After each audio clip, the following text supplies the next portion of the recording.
calling to order the Municipality of Monroeville's second budget hearing for November 19th. It is approximately 7 p.m. This is our second budget hearing that we have to do by the Home Rule Charter. And there will be no votes taken this evening. This is for informational purposes. Any council legislative action will be taken at the December council meeting. That'd be the soonest that we'd be able to pass the budget. But tonight we are going to be going over the remaining department heads and departments that are left over that we did not get through on the first budget hearing.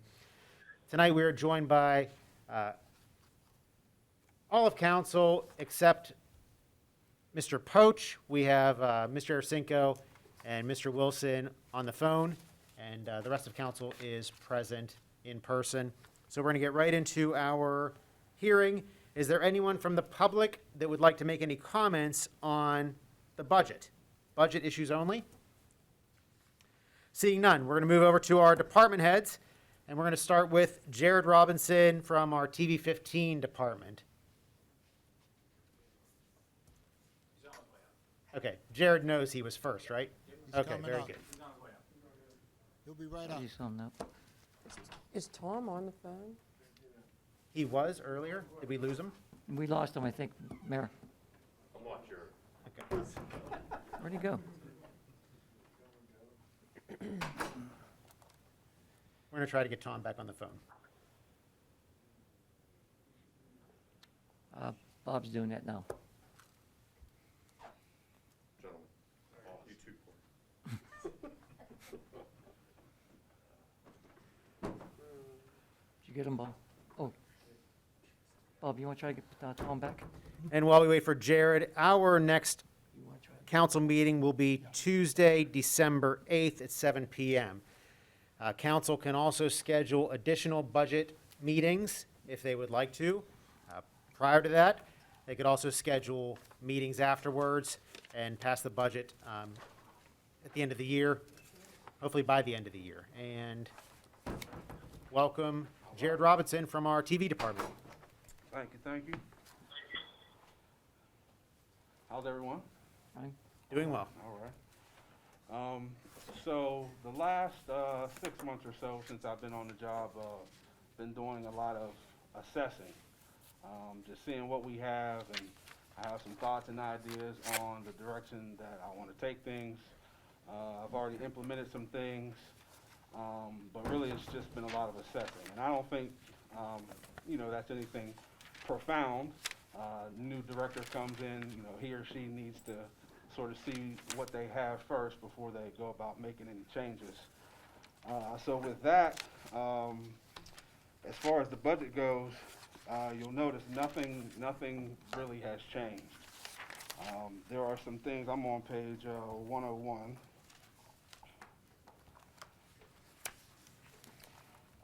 So yeah, like I had mentioned, nothing really has changed. Like I had mentioned, there are some things that I want to implement. I want to get into doing some new programming. I want to get into doing some just additional productions and things that we either have not done in the past or have just kind of fallen by the wayside in the past. But like I said, in terms of the budget, nothing really has changed. Just kind of going down through some of the line items here, especially the ones that I'm responsible for. The only thing that I had to change for was line item 2903, dues and memberships, and that was I wanted to join an organization called the Alliance for Community Media, and that membership is $650 annually. And what that organization is, it's a database, it's a resource, it is stations. It's under seminar, Tim. Look up. Oh, okay, on the It side. only went up $10. Yeah. Yeah, Yeah, so that's really hardly a right. change And at all. in the Munis, I think there was an error there. It was supposed to be $650, like you had mentioned. And It- Yeah, it says It's zero. under seminar expenses, Jared. Look up further. 2280. oh, I'm sorry, I said the wrong. I said Yeah. the Yeah, wrong that's what number. threw me off there. You meant 2280. Oh, Wait, no, I said the correct one. Twenty-nine oh Dues three. and memberships, yes. There's nothing, it's a goose egg. Right, that's what I said was a munis error, So that should be 650 is what you're saying. yes. Okay, but there's 650 up under seminar expenses, so is it two different things? That is two different things, Okay, so, correct. okay, perfect.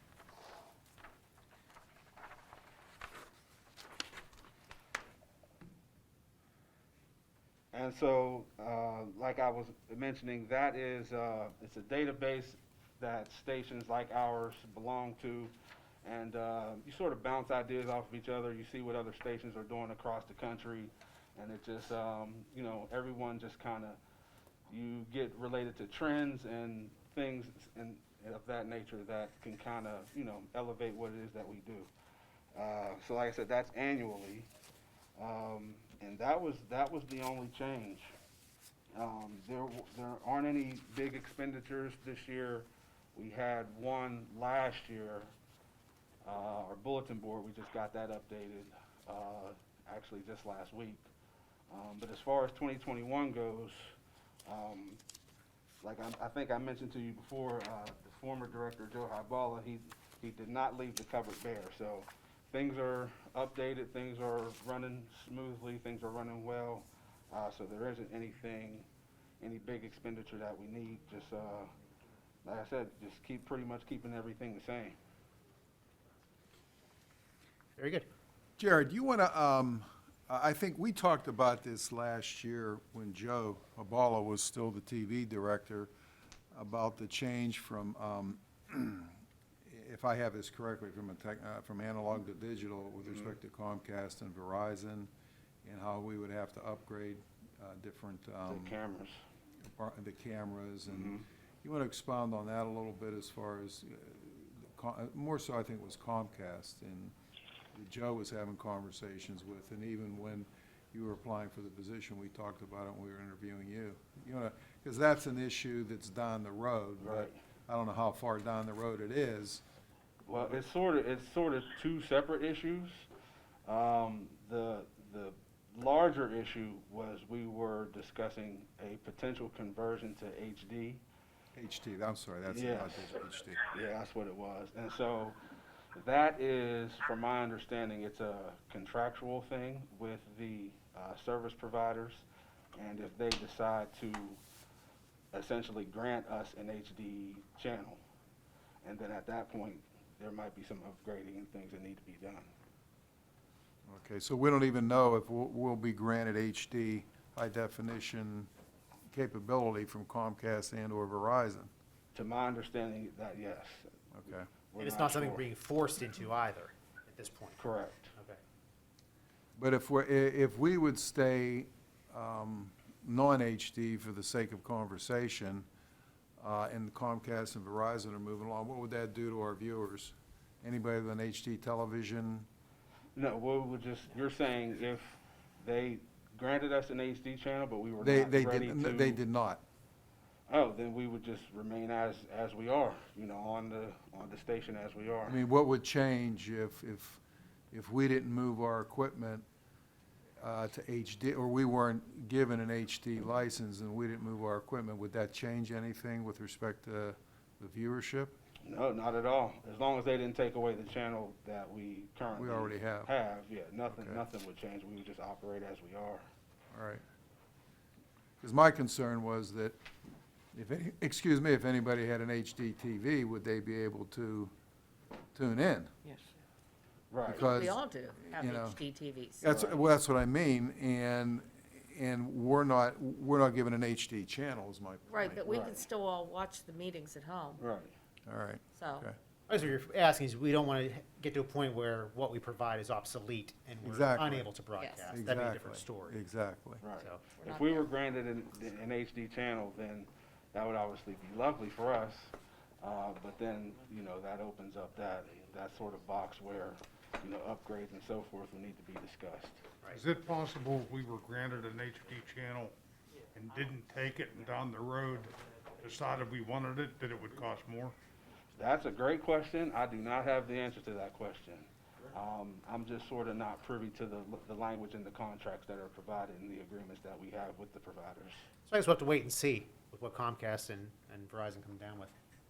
Right.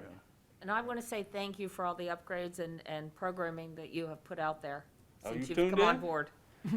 All right, thank you, I So, appreciate that. but yeah, you've done really well with the presentations from the senior center, the library, all of that stuff. So, you know, I think we all say thank you Okay, great. for the work that you put in. That really is So, good to hear, I certainly appreciate Yeah. it. Yeah, you're doing a great job, Jared. Certainly had big shoes to fill with, you know, Joe being here for so long, but you're doing a super job, and keep up the good work. Right, thank you very much. Thank Council, you. does anyone have any other questions for Jared at this time? No, I think you're doing a good job, Jared. Just All right, thank you very much. Yeah, but if they offer you an HD channel, take it. I'd love to, yeah, I'd love to. Very We can good. see you all a little more crystal clear on HD. There you go. Yes, you would. Thanks, Jared. Thank you, All right, Jared. Thank you you. all very much. Next, we're going to ask the fire chiefs to come on up and present their budget. Sure. Hello, Yeah. I'm gonna take this Yes, time Scott, to go ahead. talk, That'd okay? make it easier for everybody to hear. Yeah. And if you could just identify yourself before you present, that'd be great for the public. Where are we going, fire or EMS first? I think fire. Sign You need a page.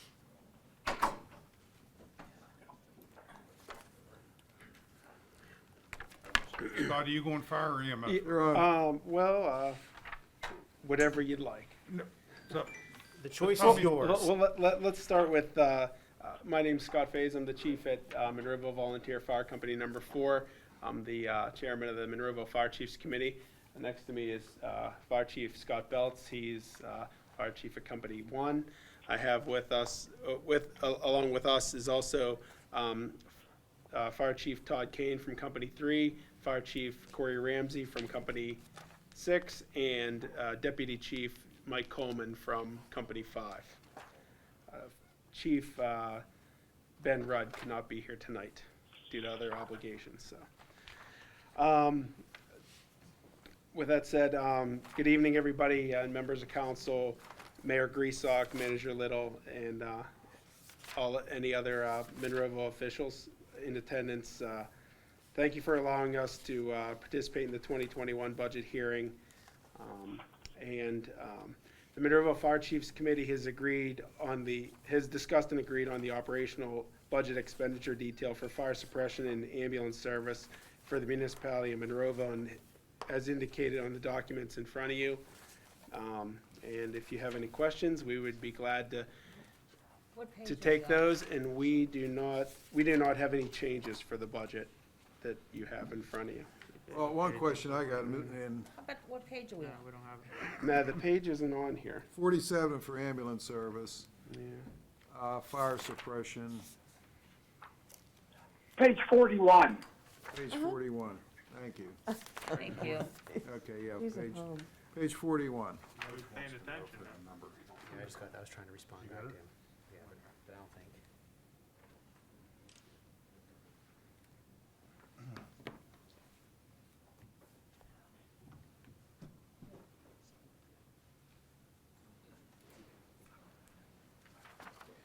The biggest increases that we've had, and Mr. Hughes is out there, and he knows quite well, he's trying to hide, is, and Josie's here too, we continually have a problem, not problem, it is what it is, it's not a problem. Increase in repairs to the ambulances more so, and that's because we have younger mechanics that are whipping through things a little bit faster, from my understanding, and it means more parts, things are getting turned around more quickly, and hence the reason for the increase in the cost. But we've increased that under the fire suppression on the automobile repairs from 20,000 to 60,000. That's under fire suppression. That doesn't have anything to do with ambulances. No, I'm not, no, that's the vehicle, that's the vehicles for fire suppression. But on the ambulance service on page 47, yeah, the automobile repair is at 2,000. And motor vehicle parts, that went down?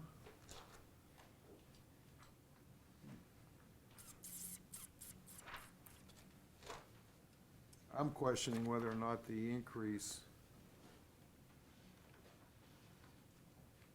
from 20 to 60,000 for fire suppression, it doesn't include ambulance too, No, I don't think. no? No, because the line items on the ambulance service are the same. There's also automobile repair and maintenance and also,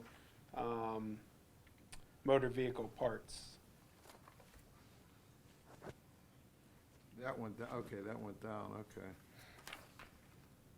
Motor vehicle parts. Automobile repair is at 2,000 under ambulance service. I would say most likely on the fire suppression. That probably Budget. covers the ambulances too, I think. That's what I'm saying. That's, Because if it doesn't, in the ambulance, 2,400, you only have $2,000. yeah, really. Because Josie, we've been Yeah. putting more and more money into the ambulance repair because every time, we've done that at least 3 or 4 times this year. Had to do a budget transfer for that. Yeah, I would, I think that some of that 60,000, we should probably be moved over to the ambulance, because I if think so you too. look already for this year. Can Josie come to the microphone, Yeah, please? they can hear We you. didn't make that change. Somebody else did. No, the computer. Yeah. Okay. Yeah, Josie, that should, But even if it moves over to the ambulance, it still doesn't change anything, am I correct? Right. Well, I mean, because of, So it's just a matter of just a moving wash. the line item. I'll just be upfront with you, I'm quite happy with our fire suppression as well as our ambulance service. I think we're getting a good bang for our buck. yeah, I would take some of that 60 from, the fire and move it over to the ambulance, because we have been seeing more and more repairs to the ambulance. And, you know, the bottom line, fire and ambulance isn't gonna change. Most likely. Again, Yeah. I agree. It's just a matter of a line item change. Right. Tim, if you look at 2,400, it's saying that the 2019 actual for ambulance repair was $2,700. There's no way. Yeah. Here. Where? Yeah. Right. There's no So- way. Yeah. That's probably incorrect. They must be taking it from the They were fire taking it out of suppression fire. Yeah, well, budget. no, I there- agree- I There's agree. no That's- way yeah, that I agree with they only spent, all the years ahead, from That's 2017 what I'm through saying. 2020. Obviously, there was, They're taking it out of we the have wrong 9 bucket. ambulances in town, and, those go, we're up in the area of 8,000 calls a year now. So that's one of the other reasons for so many more ambulance Alright. repair expenditures, because we're running nearly I'm 8,000 calls a surprised the year. EMS budget, they have to be dipping into the fire budget Mm-hmm. because the EMS budget should be bigger than this. Correct. So it's just a matter of moving some of that 60,000 I mean, to the, $5,000 in tires, there's no way. Yeah. Which the tire's on fire. So what are you suggesting, Ron? Well, I don't know if it's a matter of the fire chief's problem no, that's Or- internal. or Tim and Josie have to jockey some money around here because Internal. otherwise what's gonna happen is the EMS budget is gonna go away and they're gonna dip back over into the fire budget, which makes it looks like it needs more money. Mm-hmm. And that's what happens is, if the appropriate funds aren't budgeted for EMS and they keep dipping out of the fire, well, the next year it makes it look like the fire needs more money. Right, exactly, Ron. Yeah, Would Josie, wouldn't that's that a- be an eternal thing, or is that just a Take this mess down. That's, thing that? It sounds like, that's it just gonna be a sounds like it's an reallocation. internal thing. That's Yeah. all. Yeah, Just, it's right. gonna move from one page to another, one fund from one Well, fund to another fund, The so that it stays straight. You are correct. The negative is that Chief Faze, none of them can tell you what they need to move over to EMS because they don't regulate what comes out Yeah, of it. we don't know. Yeah. Obviously, if you look at the years ahead, we have nothing to judge by, because it says the actual was. Well, they can't say, Was only, look, we really need $30,000 in tires. They don't know that. Well, yeah, it's ultimately based off the system that derives the original number and then implementing it here for us to see, you know what I mean? So it's all how that data is placed in the system. I just think- when the repairs are being made, so that carrying on forward, there's an accurate number saying this is what it truly cost us last year, going into a budget into the next year. So all we can do is refer back to what we were looking at in the past. What about the ambulance Gentlemen. contributions, this How are you, 180-some young man? thousand? Is any of that used towards ambulance repairs? No, that's used towards equipment and Scott. new ambulances and Get your salaries. mask down when he talks. Yeah. Pull your mask down when you talk. That's not used towards repair. Has nothing to do with repair. Can I chime in for a second, please? All right, so when you look at motor vehicle parts, that is what is expended if the work is done at the Public Works Garage. If you look at the automobile repair and maintenance, that is what's done by a third party. So the bulk of the work which is being done at the Public Works Garage would be under motor vehicle parts, regardless of what budget you're in. 20,000? Which budget you look at, fire 21 suppression or is ambulance? now 60. No, I was over on ambulance, 2,400. So if you look at motor vehicle parts, Motor vehicle, right, so to date, there's $24,000 been spent Right. in motor vehicle parts in that budget.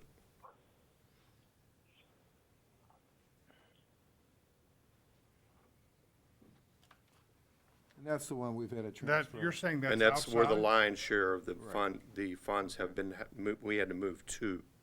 Now, I don't know where that money came from. You have to ask Josie. She takes it off a tree in her office. Fund balance.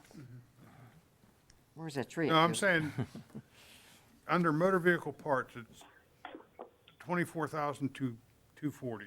Right, and that's what was expended this year to up to Outside. 9/30. No, that's No, just inside, he said. everything that was done in-house. Oh, okay. Up to October 1st. Right. Or September 30th. What did you say is outside? Automobile repair and maintenance, which is the, 2,000 so far. yes. Okay. Now, when we enter invoices, they purely go into whatever budget it's assigned to, that's where those invoices go to. We don't put anything from EMS into fire suppression, nothing from fire suppression into EMS. It stays within its If- budget. If that is true, I mean, and I don't have any reason to disbelieve you, what I'm saying is that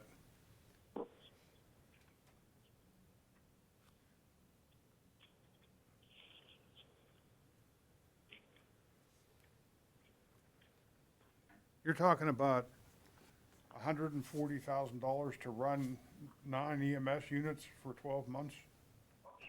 Because take away the contribution thing.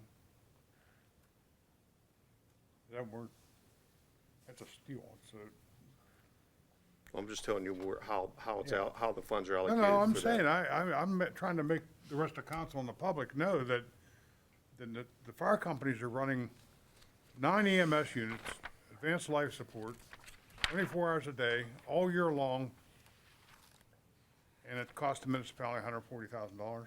That doesn't even pay for half an ambulance. Where did it come out with that 140? I'm not able to follow. Take you. away the deductions off the budget. Take away the ambulance contributions. The total budget comes out to be $140,000. So you want to take the 185 out? Yeah, But that still comes from the municipality, right? I'm talking about maintenance. It all comes from the municipality. All right, add it back in. $245,000 to run 9 EMS units, 80, how many, 8,000 calls a year? 8,000. We're, I think we're gonna top 7,500 this year. And then you, certainly EMS, the ambulance service, bills insurances and bills Yeah, patients for the, correct. Yeah, now do you actually get paid, do all the calls get paid evenly? So if number 4 does 100, they get paid for their 100 calls, or? yeah, it's all Per service, like it's divided up by equally? the stations, you know, the calls that number 4 runs and number 1 runs, 6 and 5, everything's separate. Okay, you guys separate it. Yeah. Based on what you The run. billing company does that for us. I Okay. mean, when we go on a call, we get paid for that call, and whatever station does, they get paid for that call. Okay. That's how that Oh, the works. stations are individually paid, not like everything goes in a pot and divided Correct, that's between the correct. 5. That's correct. Gotcha. So if one station runs more calls, they would get compensated more. Well, Correct. that's generally the rule, right up until a station handles 100 calls this month that the insurance company paid $10. Yeah.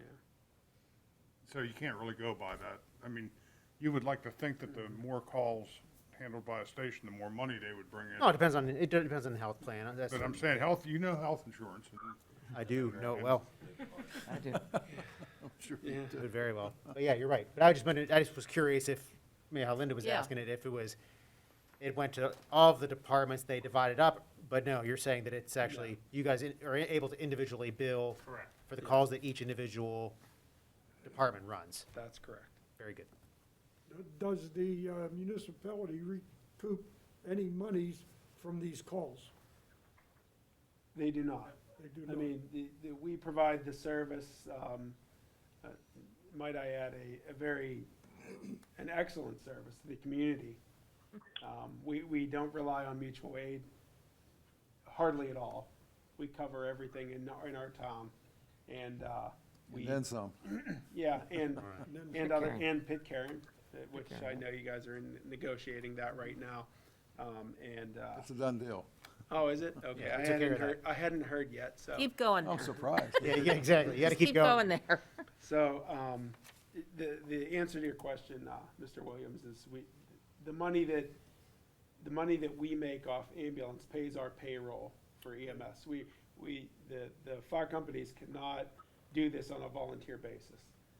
To cover 7,500 ambulance calls in a year would be impossible to do with volunteer. And the payroll comes out of our pocket. The municipality does not contribute to payroll. It's good for the public to know. Yes. And we realize the good job you do, even when when I blow up a car and you come to my house. I mean, you guys did a great job. We do our very best. Well, I think that's when we give a reminder to the public that when the contribution that you guys send out asking for donations is very, very important for people to think about what they're actually getting for that donation. So, think highly about, sending money to the departments, please. So I'll ask for you. Thank you so much. You're Linda. welcome. Them contributions, you do it in-house now instead of hiring an outside firm to do it? Well, no, that's kind of impossible as well, because Impossible to just the sheer amount of mail that would have to go out, we can never accomplish that ourselves. We do hire a third-party company to do that for us. There's a multitude of companies out there that do that, and we give them the information, and they mail that out for us. Thank you. You're welcome. Which, the other thing I will add to that, I will take my mask off. Thank you. Thanks.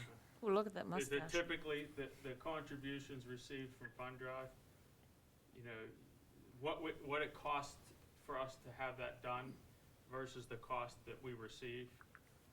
It's more than a wash. I mean, we do make some profit off of it, but you'd be shocked to see the amount that is taken in versus what, it costs to have it done.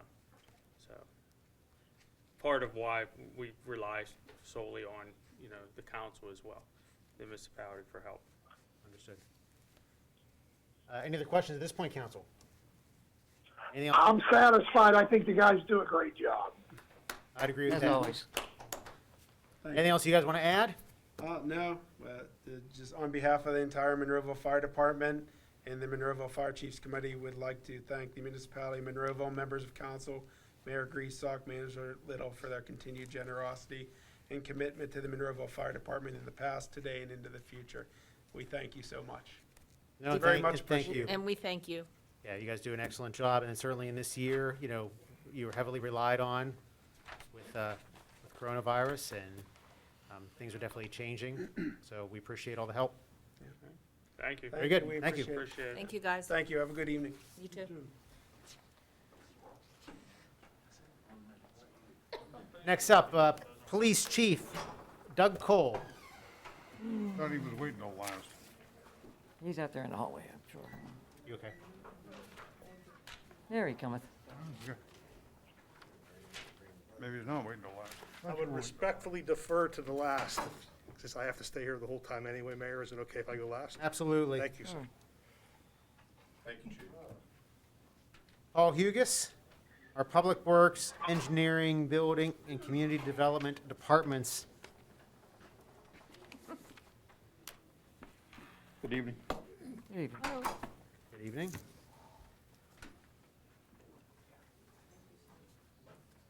Thank you so much.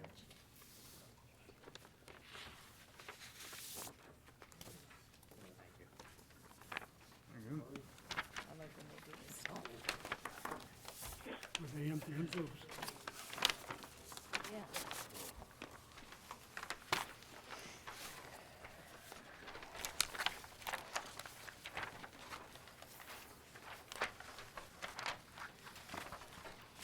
In the packet, I gave you some information that hopefully will get us through this pretty quickly. The first item I'd like to look at is the organizational chart that you have. The organizational chart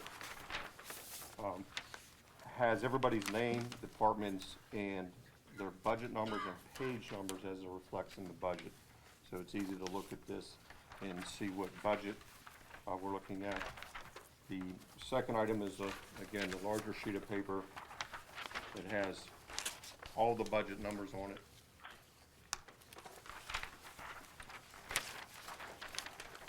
And Nice job on that, Paul, nice job. thank you. The smaller pages we'll get to as we go through. Essentially, there's no changes from the 2020 budget. I'm not looking for any changes whatsoever, except for two items that I probably need to discuss what they're for. But all in all 20 budget line items, no changes need to be made from the 2020 budget. They can remain the same. Paul, do we have enough salt in stock, and did it go up at all? Or are we still under contract? Yes, sir, we are under contract. We have about 6,000 tons in the dome right now. Unfortunately, contractually speaking, with Cargill, we have till the end of December to fulfill our obligation. We have to buy a minimum amount of salt. Now, obviously, last year, we didn't use a lot of salt. So essentially, by the end of December, we have to purchase 3,000 more tons of salt. It has put us in somewhat of a predicament because our dome is pretty much full. So we have to put it on an auxiliary location, which is not optimum, but we'll make it work. And to answer your question, the salt is still about $82.25 per ton is what we purchase it for through Cargill. 82? $82.24 a ton. Well, let me, Paul, Yes, sir. a question, okay. You're saying we have to do the minimum sometime in December. Let's say we get a hell of a snow in January and February, can we go back and get more at that price? Well, we still have an obligation for 2021. We have to fulfill our obligation for 2020 still. That's why we. No, I'm saying, we'll buy that in December, but just say we need more, so we actually then we were able to get more is what I'm asking. Oh, absolutely. If the winter's Yeah, coming. we could get it at any point. All right, very good. Good job. Okay, so if you look at the main spreadsheet with the highlighted line items to it, if you want to go down through there. So the far left is the department. There's 20 different departments on it, the description of each department. The first set of columns is revenue, the second set of columns is expenditures. So if we want to start with 2,300, there's no changes as far as the revenue. I know that we've all been looking at the revenue very closely because of the pandemic. I know Tim has been giving you reports on a monthly basis as far as income, but I looked at it as of yesterday because I wanted to see where we were at. And our building permits income or revenue as of yesterday was $153,000, which has exceeded our 2020 projections. Nice. So we've exceeded that now. Obviously, March, April, things weren't as busy as we normally are. But after we sort of got through that springtime, the building permit numbers actually went up. What you have to realize with the budget, and if you look at page 27, under fire building and code enforcement, that first line item, building permits, I've said this for years, there's a problem with this, is that if you look at 2017's at 194,000, then 2018's 166,000, 2019's 242,000. You sort of have a roller coaster ride there. And the reason that is because some years you have big projects and it skews that number, that income number. So for example, 2019 you had $242,000, but the permits that we issued generate a lot of building permit revenue.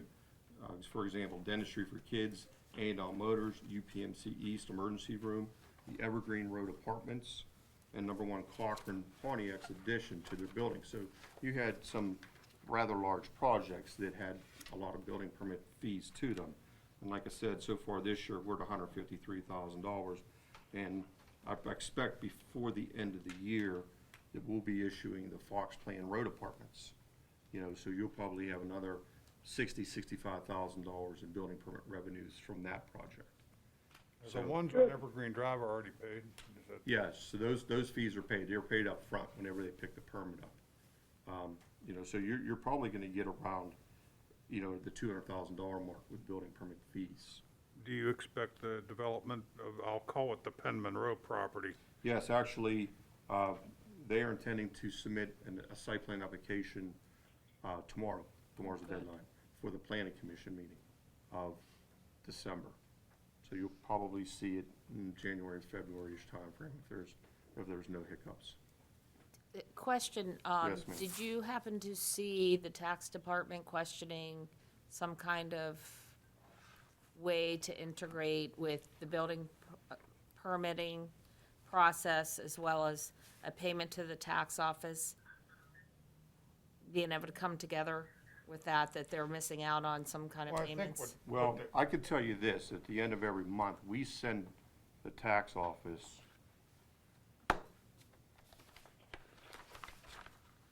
this is an example. We send the tax office every month a list of all the building permits, and in addition to that, a list of all the contractors for each building permit. So they receive that at the beginning of each month from the prior month. I think their complaint, if you will, was that they're not in the loop in the fact that a contractor may come in here, do work, not pay us fees to the tax office, and then we issue them another permit. Okay, well, there's nothing that says I can't do that. But I'm saying, what Ms. Gatos is referring to, I think, is that. Right. And I guess the contractor doing A&L Motors did just that. Well, they got their information.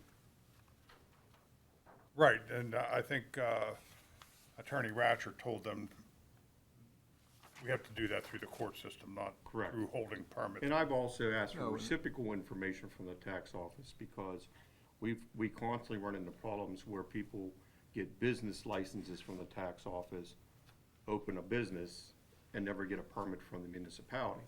And we've asked the tax office to supply that information to us, or reciprocal, if they pick up a business license, to come upstairs to make sure they're okay to run the business wherever they're doing it from. Well, that sounds like something internal, Mr. Little, that needs to be addressed. Well, we've talked about this, through the years, and exactly what Paul is saying is, is true. I mean, it has to be reciprocity there between the two departments. But I guess the question is, if a contractor comes in here and does a job and doesn't pay what he's supposed to pay to the tax office, and if the tax office would notify Mr. Hugis's office, does he even have the right to deny them the next time they? No, he No. does not, No. no. You have to, you gotta pass. That's what I thought. And You gotta pass legislation that says that I can't do that. Right. And we can't even pass legislation because it comes under the Act 511 enabling tax, that you have to go through a certain procedure, as Bob Ratcher has mentioned to me and other, I mean, you just can't, you know. You have to every- go through the court system, correct? Right, correct. Exactly, right. But getting back to the internal part, Paul and Pat and Liz and myself and Josie have to get together and nail this down. But from that last meeting, the last budget hearing, I followed up with Paul. And Paul didn't give me that, but he mentioned that to me, that the tax office does get a list of those people that have A come in monthly for a building report. permit. Now, the example. But you're not getting a report from them, Right, that's what Mr. he's Hugus, suggesting. correct? Well, I think, We do, but it's not on a monthly basis. So you can't really, It's on a, like, every 3 to 4 month basis. well, we That's got a fine. little off track. So basically, what we're Lot talking can about is happen. just be on a monthly Well, basis. what happens is this, is that we'll get complaints from, say, a neighborhood that so-and-so is running a business out of their home. So we'll send a letter to them as such, and they'll come back and says, look, I got a business license. I'm allowed to do this. from the tax office. Well, what we need to No. do is streamline the process. I mean, that Right. a business, someone that wants to come in and start a Amen. business, whether it is, I mean, obviously, big corporate businesses, they understand, but if we're talking about like a small business that wants to start up in Monroeville, it shouldn't be difficult for them to figure it all out. They should be like a one-stop, hey, I want to start a business, what do we need to do? And internally, we got to figure that out of, okay, here's the checklist, and these are the people you got to speak with. And we shouldn't have like different departments independently distributing things without talking to the other one. So that's an internal thing I think we can just hammer out. I think what Paul is saying, and also the other way, which Paul is saying he's doing, somebody comes in for a business license to run something out of their house. Okay, you do not get this, just to create a scenario, you do not get this business license, we'll give you the application, but you have to go upstairs and you have to check with building and planning, is this permitted from a zoning perspective? Can you do this out of your house? That should be step one. Yeah, because we're talking about the Well, op, either one or the other. Either they go upstairs or they come down here, wherever they go, they know they have to get the okay from both departments. yeah, so that's an internal thing, because we're doing the opposite, whereas you can't deny somebody a permit because they didn't pay. I mean, and But even, we could certainly deny a business license without them getting the okay from the, right, and we could issue the building permit. I mean, we can't not issue the building permit, I guess is what I'm saying. But you Right. could say, look, you need to go down and see the tax office. They walk down the steps and walk out the back door. Yeah. You know, we can't stop that either. well, something we gotta, Tim, you know what to do here. Just Yeah. internally figure it out to make it easier for everybody that's coming in and also for all the departments as well. Sure. Correct. It doesn't sound like it's rocket science, just have them talking to each other, that's all. Thank you. Well, we should let him continue with his Yes, presentation. Paul, we got off track, but That's okay. good discussion. So, under the revenue section of 2,300, again, I don't expect much change. You know, we have been fielding a lot of interest into the development world again, which is good. So I could see some people are trying to hesitate with pulling the trigger, but, you know, it seems to be, we're actually expecting 5 applications tomorrow for the planning commission. So Great. that's a good sign. All right. So keeping with 2,300 under expenditures, which is in the next column, I can explain that a little bit, and that is on page 43.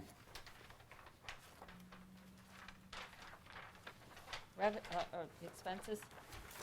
Yes, so under 2110, there's consultants, it's just $21,000. The purpose of that is, right now, our building plan database is on a municipal server. And we want to move to the cloud-based system, sort of like what the rest of the world is doing. So we're actually in that process. The company that does that is transferring our information into the cloud, but we also have to buy the technology for the people to work in the field, so they can work effectively. The only reason that, once we're done with this, the only reason they really need to come in to the office is to send certified mailings. Everything else could be done via email, we can do a lot of things remote control. So an officer could go to a location, cite a violation. Yes. Right there in their car, and it Correct. would, The only problem is if it has to be, like a code enforcement violation letter has to be a certified mail. Certainly, yeah. So you still have to come in, but you can prepare everything in the field, just come into the office, print it out, and mail it. it's great. We've been talking about this for a couple of years. It We sounds ha- like we're we finally have getting been, there. And there was a lot of discussion with the Tyler Technologies, because they had a building permit component, but obviously we're moving away from that from the finance department, so sort of solidifies that, Yeah. okay? And which goes back down to the next one, the contract service fees. Josie, we'll have to look at that. Because the reason that is, that amount is because we were spending several $1,000s to Tyler Technologies for the building permit components. Correct, So we can reduce that amount. yes. We'll have to look and see what that is.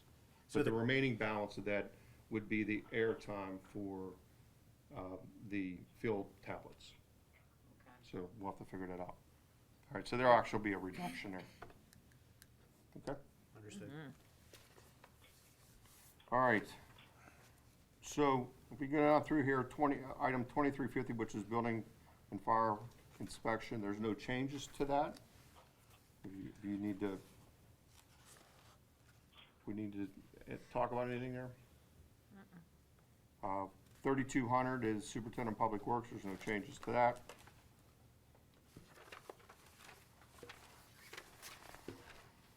$3210, which is page 27. I'm sorry. Page 53, I'm sorry. Are you on 3210? Yeah, 3210, which again is the snow and ice that you were talking about, Ron.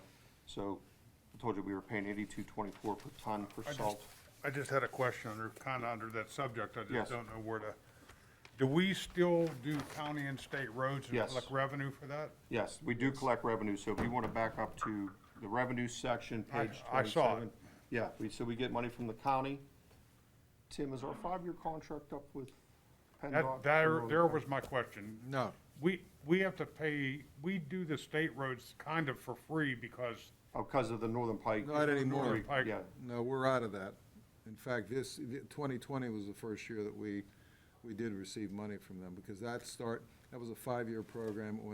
It went from 14, 15 with 5 years, and it ended in 19. so it's done. Correct. So all the state roads we do now, we get paid for. We get paid. okay, yeah, it does show that. Yeah, to answer your question, so we have about 110 miles of municipal roads, 15 miles of county roads, and 5 miles of PennDOT roads. We do 130 miles total. Is it 5 for the state or 15 for the state? 15 for the county, 5 for the state.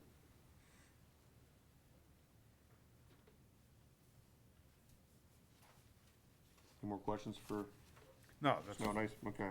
Street lighting, it's pretty self-explanatory, there's no changes there. Next item is street maintenance, 3250, no changes to that. 3260 is park maintenance, which is page 59. Now, I know that you guys had discussed with the Parks and Rec Department a little bit about Evergreen Park. I do have to mention that project because it turned out very nice. The Parks Department put a lot of time and effort into upgrading that facility after the new play equipment was installed. Are there any other parks on the list? I will tell you that you know, part of the problem with the budget this year, to be honest with you, so 19 into 20, we put a lot of money into the budget that we stopped spending, you know, at the manager's direction, which I totally understand. But we wanted to do some more upgrades in several of the parks. We were looking at the courts at a lot of the parks. The tennis courts, basketball courts, they're all in very bad shape. We wanted to rehabilitate them in some ways. The play equipment, we wanted to start rehabilitating, painting the pavilions, painting the restrooms. We kind of put that all on the back burner for now. But as soon as we get over this pandemic and spend some money, we will do that. Is that something that you have worked into Yeah, there's some next money. year's budget? There's some money into the budget for that. Okay. A lot of the equipment that we removed from Evergreen Park, we have in storage, that we're going to put in Garden Park, in the Right. springtime of Yes, this that year. much. I don't think we were gonna do it this fall, we just didn't get to it, so it'll probably be a springtime construction. We'll remove that old equipment, which will be destroyed, and then we'll put the new equipment in and upgrade that park. Very good. It's very important to, I mean, you know, we want to attract families here, and we want to have good parks and playgrounds, and certainly, you know, even during the shutdown, the pandemic, I mean, park use was way up. Yeah, a tremendous amount of feedback from the Evergreen Park. Yeah, it turned out really nice. A lot of the residents really appreciated it.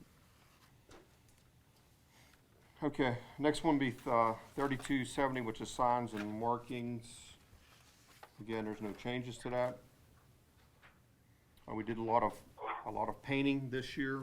If you noticed, all the intersections have been repainted, you know, because we have 42 traffic signals. Every signal has a permit. We have to comply with each one of those permits. Any type of painting or identifications within those intersections have to be on the ground as per the permit, and that's what we did a lot of this year.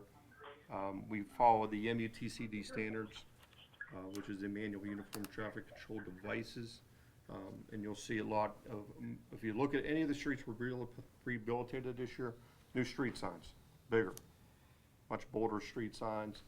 Stop signs are bigger now. Reflectivity of the stop signs have to be to a certain standard. So all that stuff was upgraded this year. So we try, when we try to focus on the roads we're rehabilitating and do a clean sweep of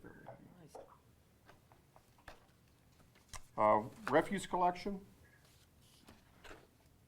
would be 3220, and I will point you to the small handout on page 63.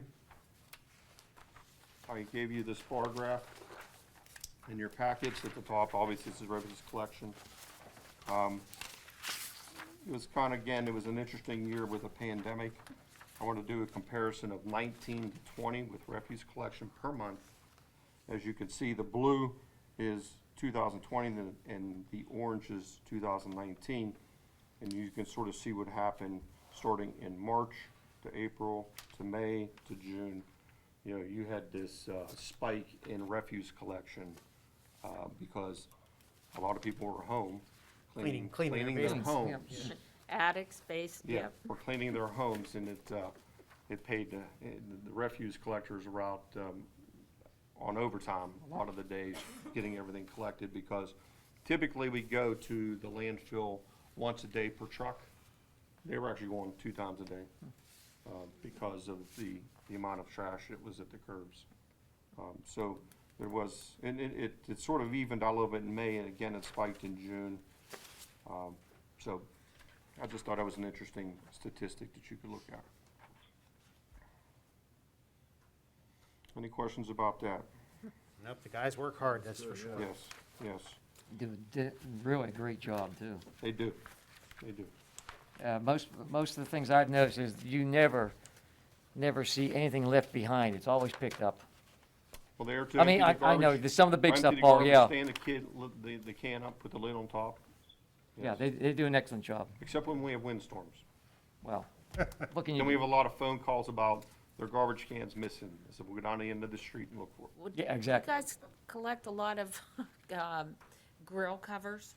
Because I know at least 3 in my own neighborhood were gone. The next is vehicle equipment and maintenance. This is page 33, I'm sorry, page 65. And I will point you to the next handout I gave you, a small handout with the green and white lines on it. which shows you some interesting statistics. We can reflect sort of back in the fire department here.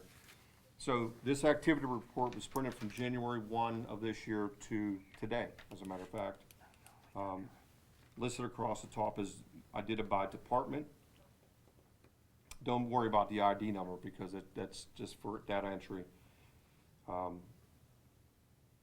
RO is repair orders. So you could see the repairs. So for example, animal control had 8 repair orders, building maintenance had 12 repair orders, and so forth. So if you follow that all the way down to the bottom of the grand totals, there was 761 repair orders that were done since the beginning of the year. If you go to the next column, that $325,488 was the dollar value for all of those repairs. And then 2 over, you have a year-to-date, which is the same dollar amount. And then the next column is the lifetime. Now, please understand that we instituted this new software in 2019.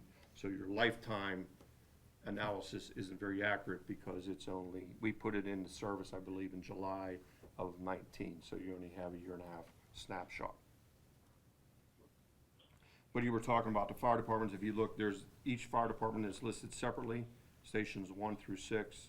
That's total though, EMS included. Yes, that includes EMS. Now, I could also run detailed reports by apparatus, if need be, that shows you the dollar amount that was spent. I could do that for any vehicle.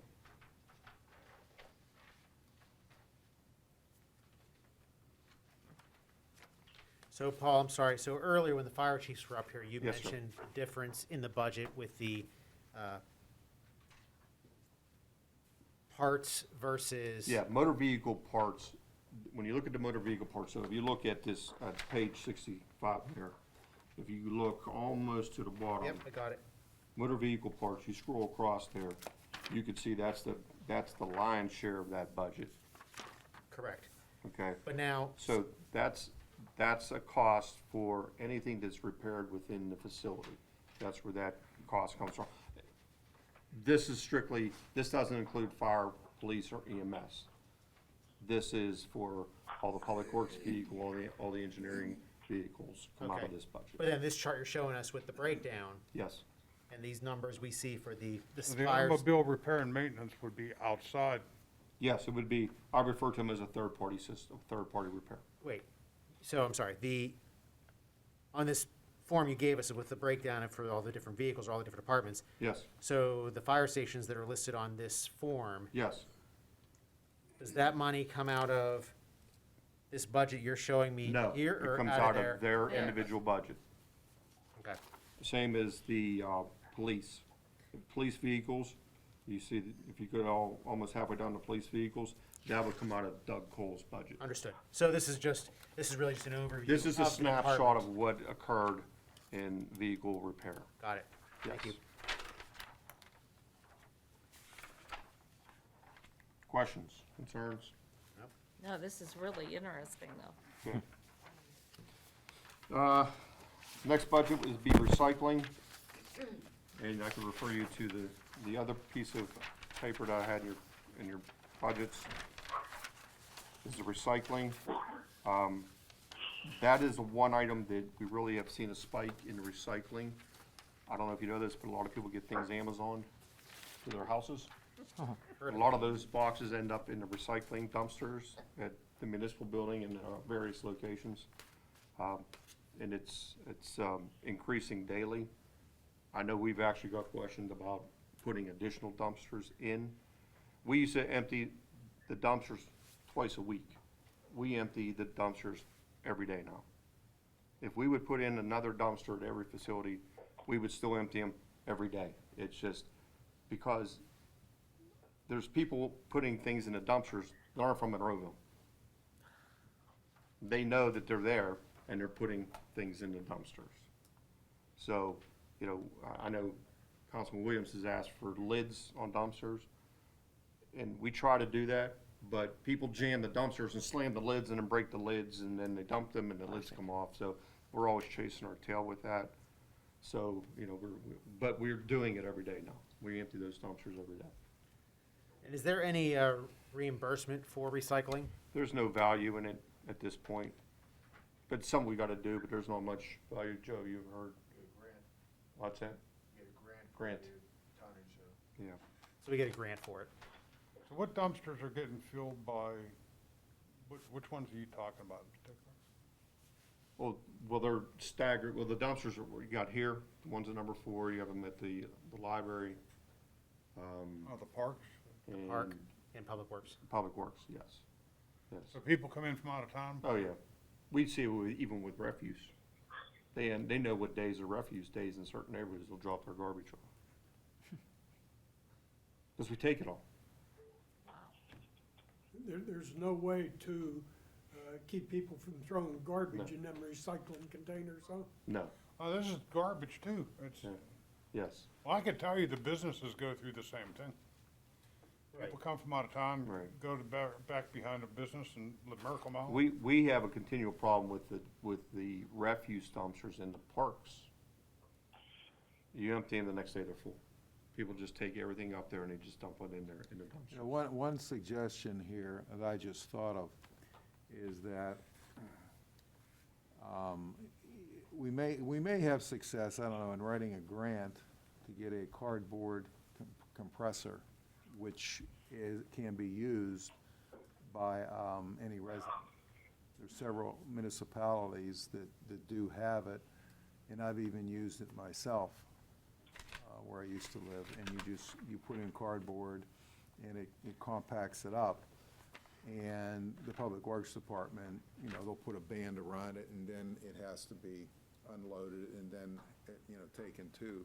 So if you would do that, let's say you had 2 of those, and how much they cost, I don't know, but I think that getting a grant would be something to look into, and I can do that because it has to do with the environment. And anytime you write a grant for anything dealing with the environment, you're most likely. Yeah, but who's gonna go through the dumpsters and sort out the cardboard? Pardon me? Who's gonna go through the dumpsters and sort out the cardboard? No, people would, the dumpsters, actually, what you would want to do is maybe take some of those away and have the people, as everything has with society over the last 30 years now, the consumer does the work. You go to your ATM machine, you pump your own gas, and people out there probably don't even remember when a service person came out and pumped your gas, wiped your windshield off, and all that kind of stuff. Oh, I thought that was called a husband. But in any event, people would take their cardboard to the compactor, and you would want to keep it in a location, most ideally probably behind the municipal building here, so it could be, you know, people wouldn't be abusing it. And they put their cardboard in, it compacts it up, and then maybe once a week, you put bands around it, and then a big compressed, that may weigh a ton, you know, but that'd be another issue as far as getting that out of there. I mean, I don't know the particulars on that, but I think that's something to look into. And what you would be doing is taking away some of the dumpsters, to answer your question, so people would be doing that, and you wouldn't have to be emptying out the dumpsters. Still doesn't stop the Alleviate it. Still doesn't stop the theft of services. People coming from out of town's filling our dumpsters. Well, if you take away the dumpster, there's no dumpster to put anything in. Instead, what they do, they And they take just the go to one of the cardboard. businesses and dump it in there. They take the It cardboard is, to a- fine. it is to a against the compressor, law to compact. do that. But And it's Tim, I called think it's a good theft of idea. Services. Tim, I think it's a good idea to look into. Yeah. If there's ones that are there that Yeah. consumers can use, that's not a liability for an individual to use. DCD, DCNR, grants from those 2 agencies. Right. Okay, back to where we were. So that was recycling. Any more questions? No, sir. All right, the next line item is 3350, which is on page 69, which is animal control. Again, no changes.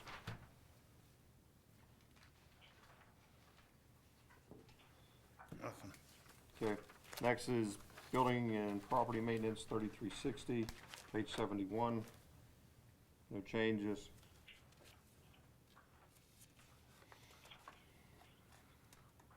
Next is 3365, which is the Monroeville Community Park. On page 73, I know that the Parks and Rec went over the revenue side of the community park. This is the expenditure side. And Paul, I'm sorry, did you just went over building maintenance? Yes. The figures looks like it is different, about $100,000 more. 3360.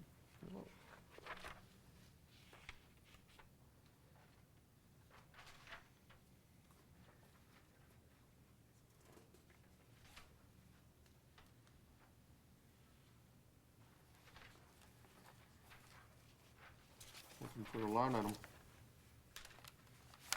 Well, salaries went up, so did, Like it says, it's anything, salaries and pensions and stuff like that. salaries and benefits. Mayor, if you look. Like it It says, is. Mayor, the salaries and cost. benefits are the one Yeah, item that's that not something they can, control. No, I understand that. Everything else should be the same. yeah, Understood. that's what, exactly what it looks like. Yeah, that's, makes sense. Go ahead. Okay, we're good? Yep. What are we under Monroeville Community Parks? Yes. Page 73.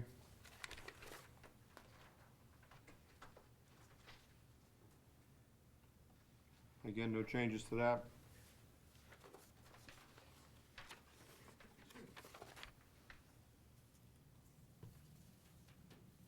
All right, the next one, if you have no questions with that, we're going to jump to community development, which is page 81.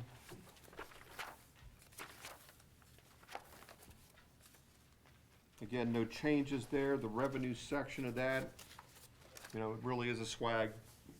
You know, hopefully the economy rebounds a little bit, and we get some more development in place. But as far as the expenditures, there's no change from 2020. Yeah, but retiree healthcare at 58,000 and 20 and not, and zero. That was moved.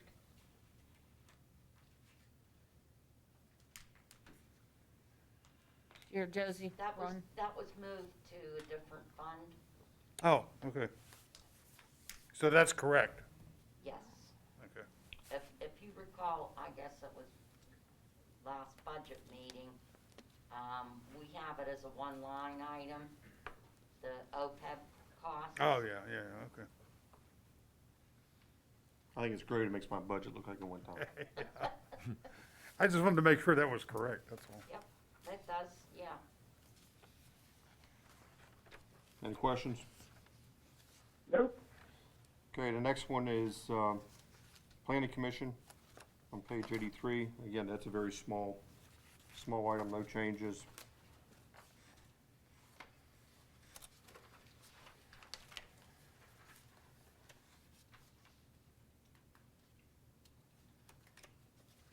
Questions, council? Nope. Next is page 85, which is zoning hearing board. Again, it's a very small budget, no changes to that.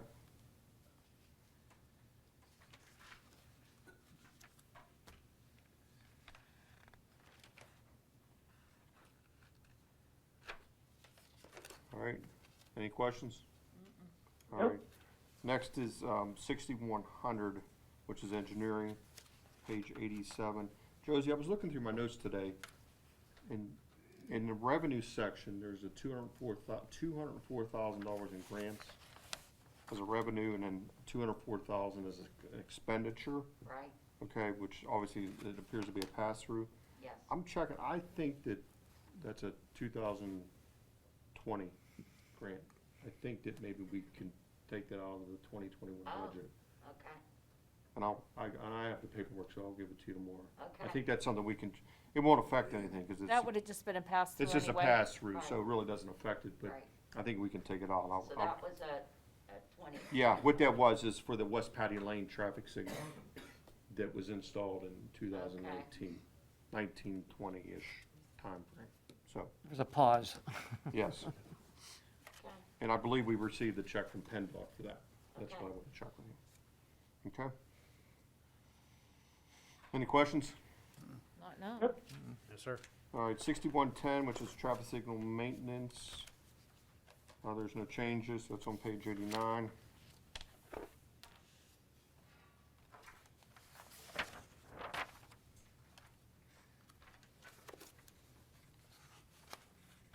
Questions? All right, outside of that, we would have to jump to the special fund tab on your budget for the pollution control flood reduction.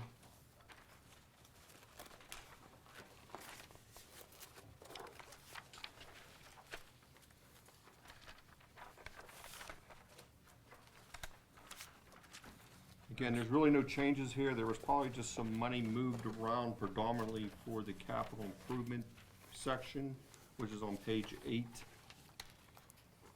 If you look on page 8, the PCFR capital improvements, if you look under the CIP projects, you'll see there's $1,100,000 put in that line item, and that is for the old Ramsey Road wall, which will be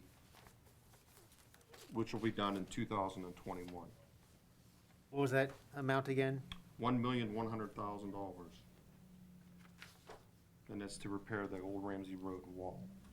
And that will be done this coming year? It'll be done this coming year, yeah. The bid specifications are pretty close to being completed. Any chance you have any idea what's going on with the Forbes Road? I'd You know, asked that. I know I told you I would check on that, and I didn't have the contact information. I actually drove down to the site. They're obviously still working on it, and nobody was at the site, so Okay. I'll try again. Okay. It was mainly construction was doing the work, so I'll get to them, find out. But they're obviously still engrossed in it. Well, yeah, because even when I drove down, I could tell it still had Yes. some work to be done yet, but I didn't know how much longer it was gonna be, since it was supposed to be the end of October. Right. And of course, with weather coming, Well, they didn't always. say what year. That's true. Very, very true. Yeah. And Paul, yes, along those lines, Abers Creek was Yes. completed. Avers Creek Road was completed. I actually have some photos here I can pass through. I went through there yesterday, nice job. Yeah. Yes, Guys Did we did end nice- up getting a guys did nice grant job. for that? these pictures here, I'll just pass them down to you. These pictures here, show it without the guide rail. The guide rail was put in last week to complete it. So the guide rail was put in, we opened the road back up. Looks good. But that was it was an interesting project on a narrow road. We had to armor the embankment because that's right where the stream comes through and turns. So, we got our proper permits through DEP and Allegheny County Conservation District, and the guys did a really good job. They did. I think it was done well by the Water Authority as well, I think. The Water Authority worked down on the Neighbors Creek, didn't they, in the creek? Yeah, they were Doing the piping? they were doing some lining of their sanitary Yeah, sewers. so I yes. think a lot was done Yes. down there this past year by It was. the whole municipality as a whole. Yeah. And great job by everybody. Yeah, because the Water Authority had to line those pipes, and then they are now handing them over to Alcosan, which is part of the Or they're in the consent, process of, yeah. part of the consent decree. I actually sit on the advisory board for Alcosan for this project, for the consent decree, and it's definitely a good thing. But Monroeville and the Municipal Authority, we're definitely ahead of the game than a lot of communities as far as maintaining our infrastructure.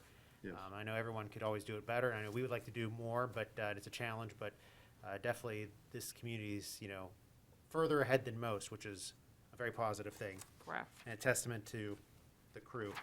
Oh, I know when Avers Creek Road happened, did the MS4 crew have anything to do with that? Or That's who did the repair. That's who did it all? Yes, It's beautiful. yes. And those, if you look in there, the larger stone, which we call riprap, it's an R7 riprap. That riprap is, it comes in a nominal size of 18 to 30 inches. So we're talking about very, very large rocks. Wow. And you have a very difference in elevation from the road to the stream level. So dumping the rock from the top and putting them into place is a pretty tedious process. Did we get some help from the state for that project? No, No, I don't mean to laugh, no, but no no. grant or Giggle. anything, huh? No. So, Tell the back- guys nice work, though. Back to the special fund, again, that's the only really change, and again, it was just, you have the same revenue projection as we did last year. Actually, I think that,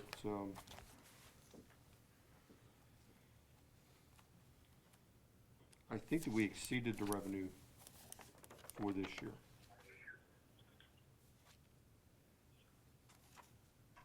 This is at 9/38. So if you look at it at the end of this month, it actually exceeded the amount that we had projected. for the revenue.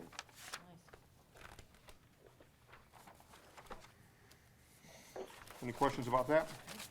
Nice job here, Paul. Okay, and then, and again, the organizational chart, I hit that mic. as everybody in the department, it's a group of 68 between the municipal building and public works.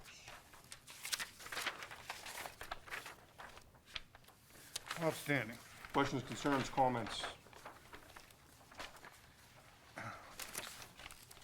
Good job, Paul. Okay, thank you. Yeah, good job, Paul. Nice Thank work. you, Good Paul. job. Really Excellent, good. yes, very nice package here, very nice package. Thank you. Good luck on your surgery. Thank you. Yes. Paul, you want your pictures back? Mr. Yeah, you Mears can- has them. You guys want them? Now I'm gonna do, insurance. Okay. Yeah, that doesn't look like it's Joe gonna move. Sedlak, Human Resources, and Mark Forrester from Nova Insurance. Hey, Joe, Sedlak. Yes. Can't do much more, but I'm out of gas. Okay. Sorry. No problem. Greg, tune in on the TV channel. Giving her a break, or? She said after this. After this. Oh,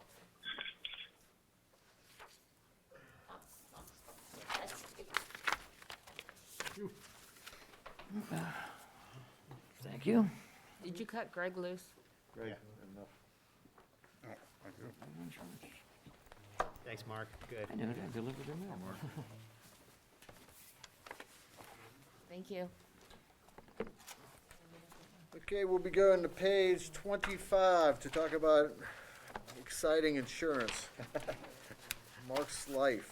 Yes, I don't very know if exciting you all this know year. Mark Forrester from Nova Insurances. He's our broker. And usually every year, we'll just plug in numbers because we won't have proposals. But Mark went out a little earlier this year and he got proposals already. So I'll turn it over to Mark right now. Thank you, Joe, appreciate it.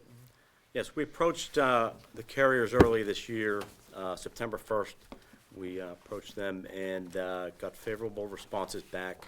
And in your package, you'll see the first page, you'll see the package policy, which includes property in the marine, general liability, employee benefits liability, commercial auto, crime, excess liability, public officials liability, employment practices liability, and law enforcement liability. Our expiring premium was $285,048. We were able to secure this year's quote at $287,602. So we're very pleased that that's a less than 1% increase for 2021, and that's again through PMA McKee Risk Management. That public officials liability, that's because of Greg, huh? Yes, yes. He won't hear me now. He's still with us, yes. Text him. The cyber liability, which we added as an additional coverage last year through Great American Insurance Company, $6,809 was the expiring renewal, actually decreased to $6,396. Under the workers' compensation and COVA, our expiring was $374,022. Their renewal is $373,979, so slightly lower. Even though there was an experience mod increase, which is your 4-year look back at your claims, even though that went up slightly, the premium actually decreased because of a rate decrease under Public Works and Police, and that's their insurance company rate decrease. So that was offset, the experience mod increase. So that $373,979 will be this year's premium. For Monroeville EMS, the paid workers' comp is through UPMC, $27,381, up slightly to $28,905 due to a payroll increase on that end of it. We have an estimate on the VFIS, which is the Monroeville Volunteer Fire Company premium for the 5 fire departments. The expiring is $153,967. I'm estimating $158,586. As the estimate should have that within the next week finalized. The second page is a summary of your limits, your deductibles. You'll see on there your building, personal property, flood, earthquake, equipment breakdown, contractors' equipment, general liability, employee benefits liability, auto liability, and physical damage, crime, law enforcement, public officials, employment practices, excess liability, cyber liability. Just as a point of reference, you have $1 million liability coverages plus your $1 million excess, and then you see your deductibles there on the right. Mark, there is a, beside flood, there's an asterisk. It just those in a flood zone, those properties that you have that would be in a flood Understood. zone. Very good. Yes. The next page is your workers' comp comparison between 20 and 2021. These are subject to final audit, but Joe is very conservative on getting the payrolls, so it should be pretty close. And those are hard to get exactly, but should be pretty close for this year. But you do see the experience credit that we lost for the experience mod, but we made back up in the public works line item and the police line item, where the rates actually went down this year. So you'll see the premium just about the same this year. Just did a 3-year trend on the next page, 3-year trend from 2019, 2020, and 2021. Your premium deduction last year was $47,193. For this year, another $38,350. So 3-year trend is actually $85,000 lower than it was 2 years ago. So that's trending in the right direction overall.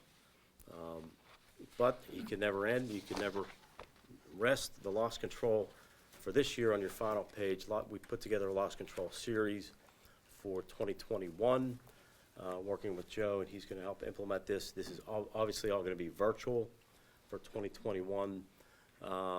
But the good thing is the insurance carriers are offering more and more robust offerings as far as training online. They're getting better at it. VFIS, your carrier for the fire and EMS, they've always been good at that. You're seeing the other carriers catching up and offering a lot of virtual training. So we're going to put together a program of distracted driving, defensive driving, hazard identification for parks and playgrounds, EVDT, which is your emergency vehicle driver training, traffic incident management, intersection safety, and of course the annual safety committee certification. So you're going to see a lot more of the virtual training for the municipal employees, and we just have to do all we can to keep the claims as low as possible. Things do happen, of course, but Joe's always been very intense on getting the training for everyone and keeping the mods as low as possible and the loss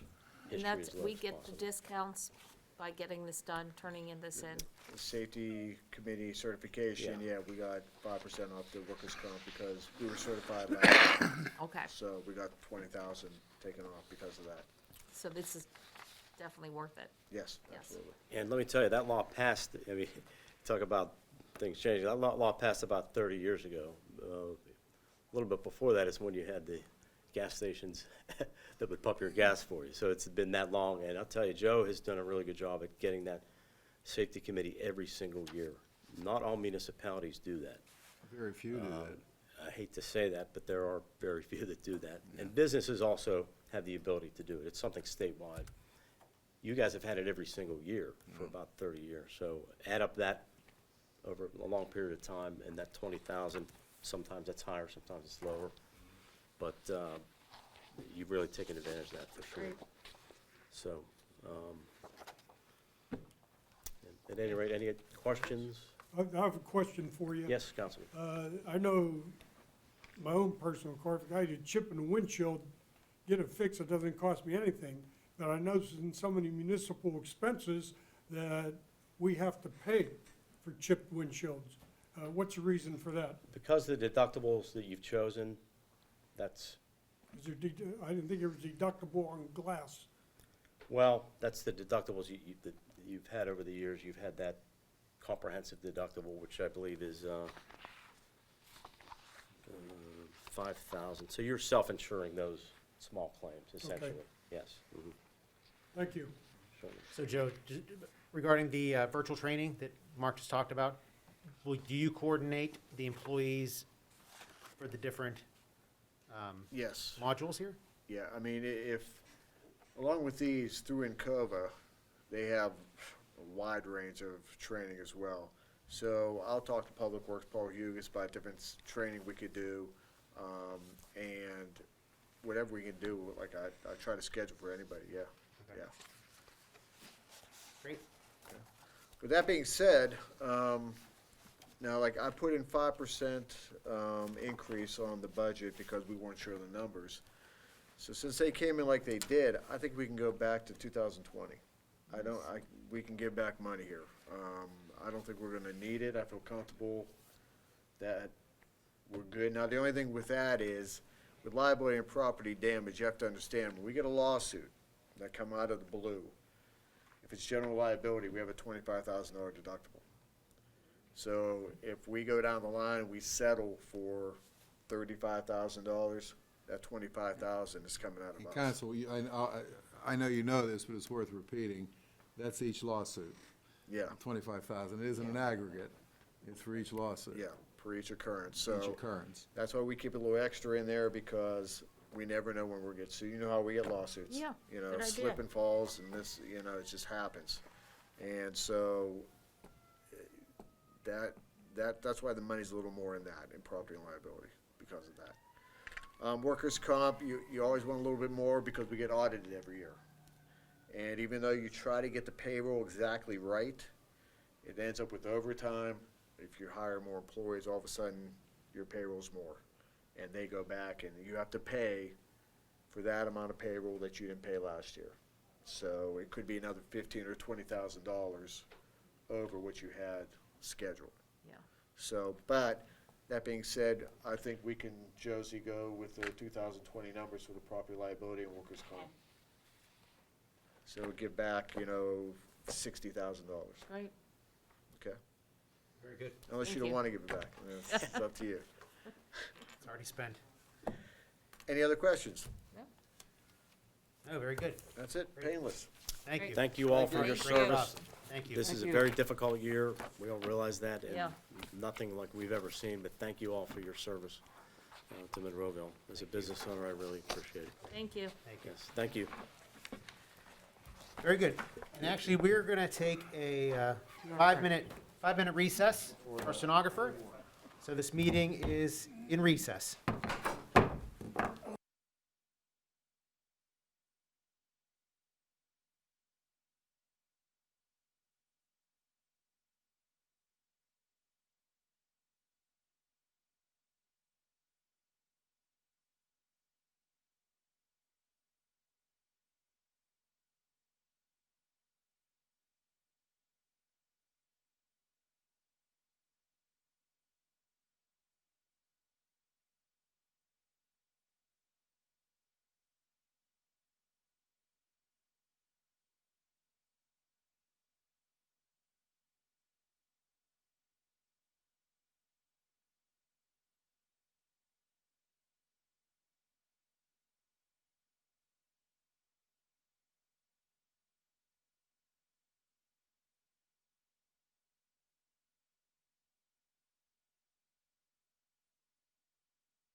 This meeting is back out of recess, continuing our budget hearing for November 19th, 2020, and we are at Chief Doug Cole. Police Chief, welcome. Thanks, Mayor. I appreciate you, the opportunity to speak to both the mayor and council concerning our budget. I don't need to tell you that 2020 was an unusual year. I've been very proud of the department on how they handled the COVID so far, how they've reported for work on a daily basis, and certainly how they've maintained a safe community here throughout the municipality. You know, it's been just a unique experience for everybody involved, and of course, we all continue to learn as we move along through this pandemic. The budget here, to paraphrase what Mr. Yugas said, has kind of been the same. We didn't change anything that we have done from last year. We didn't add any manpower. We are currently with 47 sworn officers, including myself. We continue to operate with just a patrol division and a detective or criminal investigation division. As it sits now, I've always tried to keep between 37 and 41, 42 officers in patrol to keep our staffing up on all the 3 shifts that we do. Our staffing still continues to be 5 officers and a supervisor on second shift, 3 to 11, 5 officers and a supervisor on Friday and Saturday on third. The rest of the shifts, including daylight, 7 to 3, and the rest 11 to 7 at night, have 4 officers and a supervisor as a minimum staffing. So we've done that many times throughout as it plays out with the scheduling. Many times we have well above that, 7 or 8, 15 to 12, even in daylight, sometimes as many as 15 officers working, counting the detectives. So we do have, we've done our patrolling as we've always done. We continue to keep that consistent. We certainly provide, I think, a high level of service to the community. Again, I can only thank the officers for being so diligent and still wanting to come to work based on this pandemic that's been going on. And we've not seen any issues with many officers off at one time. We have had our officers get exposed and become COVID positive, but we've kept that from causing it to be an exposure here at the municipality. It was done in the field or off duty, and those officers properly quarantined, and we continue to provide I consider a high level of service.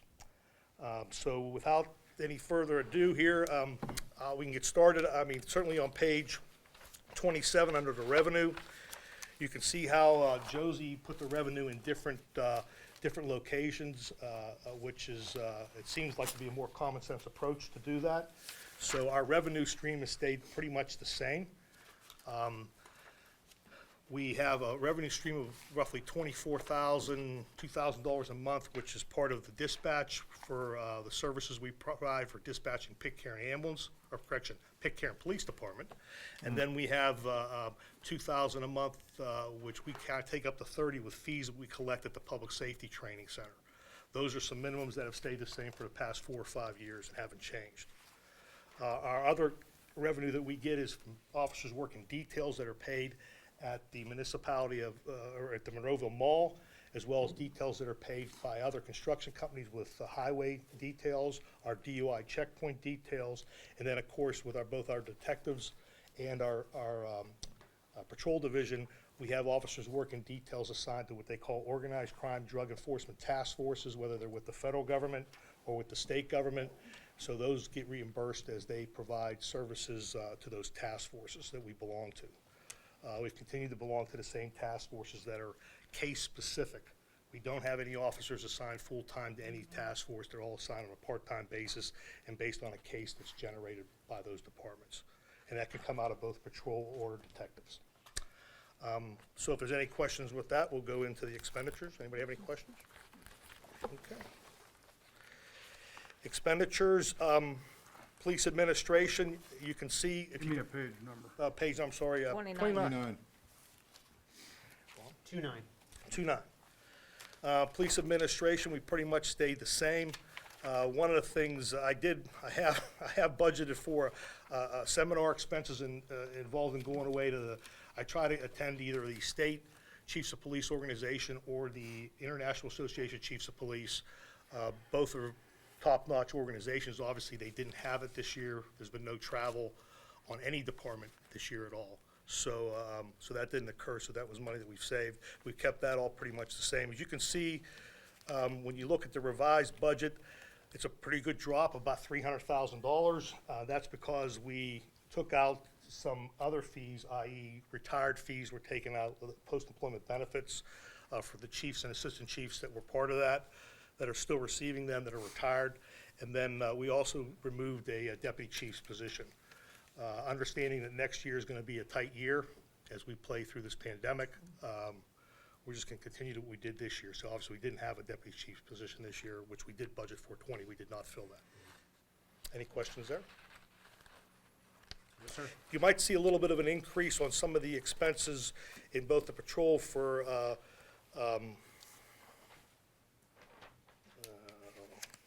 outside contract service fees. They've gone up a little bit in both, we'll get into the patrol division, we'll talk about that in a bit, because we have contracted some services, one of which, I guess we can get to now, is the Lexipol, which is a project that we got done this year with the help of the bargaining unit members and all the supervisors and just the patrol officers in general. We have now totally redone our policy manual. It's gone from a paper manual, if you want to call it that, to a manual that can be on their smartphones, can be reviewed at any time, even in the vehicles, or obviously at their desktops, anywhere you have an internet connection.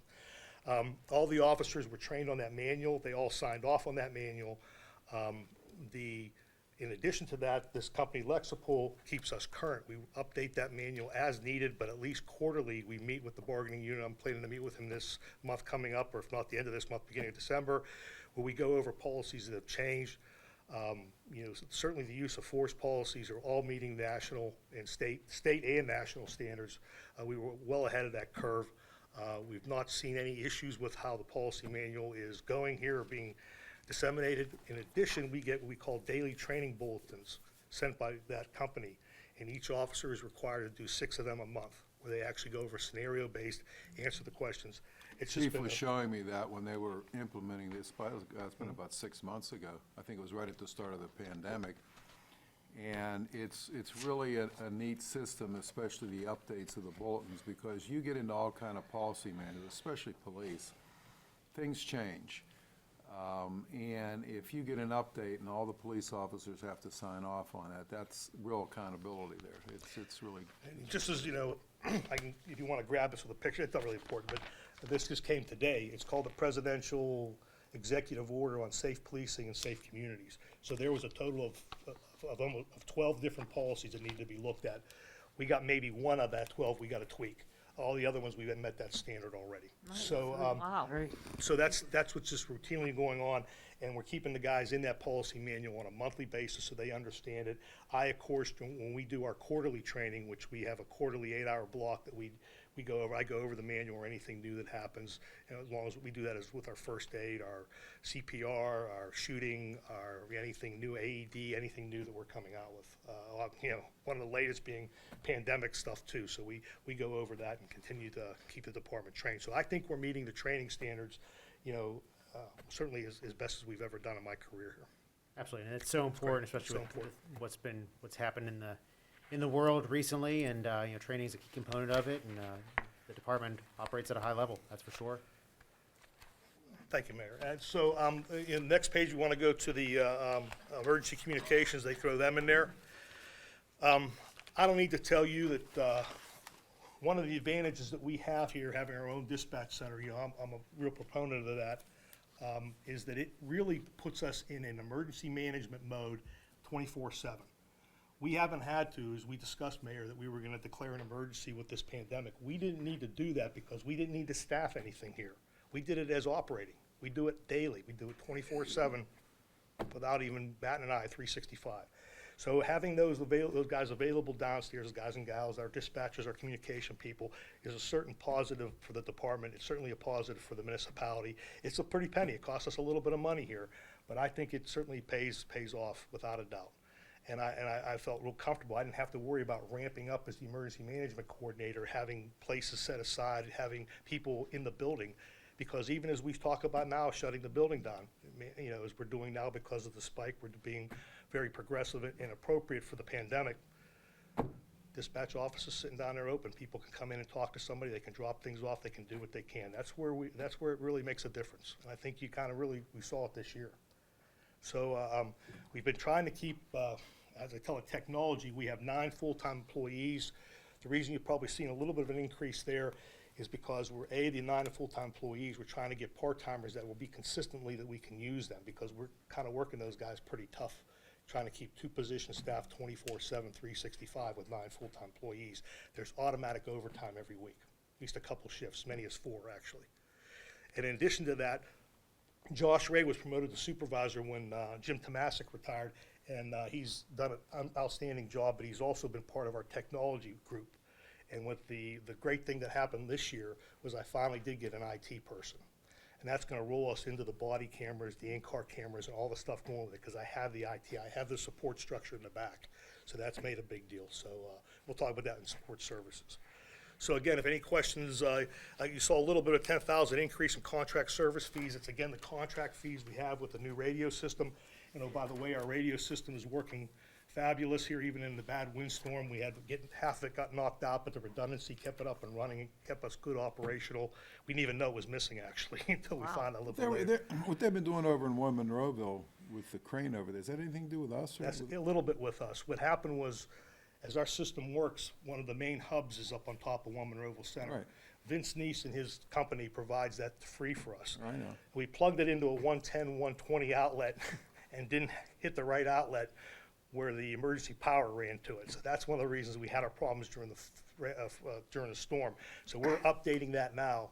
And again, hats off to the Neese brothers and Neese family, because they're doing that without costing us a dime. We don't pay a dime for any of that up there. They Wow. let us put it all up there, and glad now you they're gonna brought that tie up. it into their generator. So he's putting our Wonderful. stuff on emergency power. All it's gonna be on, if it's not on today, it'll be on by tomorrow. Fantastic. So, and what happened was, when that went down, they took down a lot of our sites. We have the 4 sites, but the Crown Tower kept up because it's on emergency power, and it comes directly here, and that kept us up and running. We didn't even know it was off. So that's a redundancy, and again, just a good system. Part of this contract service fee is we have a maintenance contract with that, so we make 1 phone call, we get people right away. And that's one of the other reasons why, with our camera system that we were looking at with Motorola, that whole system is still supported by the same people that support our radio towers. They have great service. So, 24/7, 365, there's always a hiccup. So, any questions there with the dispatch? Seeing Yes, sir. none. Anybody have any? Police patrol. If you look at the patrol, again, most of this is budget line. It's still, at this point, we have 5 officers in the criminal investigation division with a supervisor. Actually, there's a couple supervisors in there.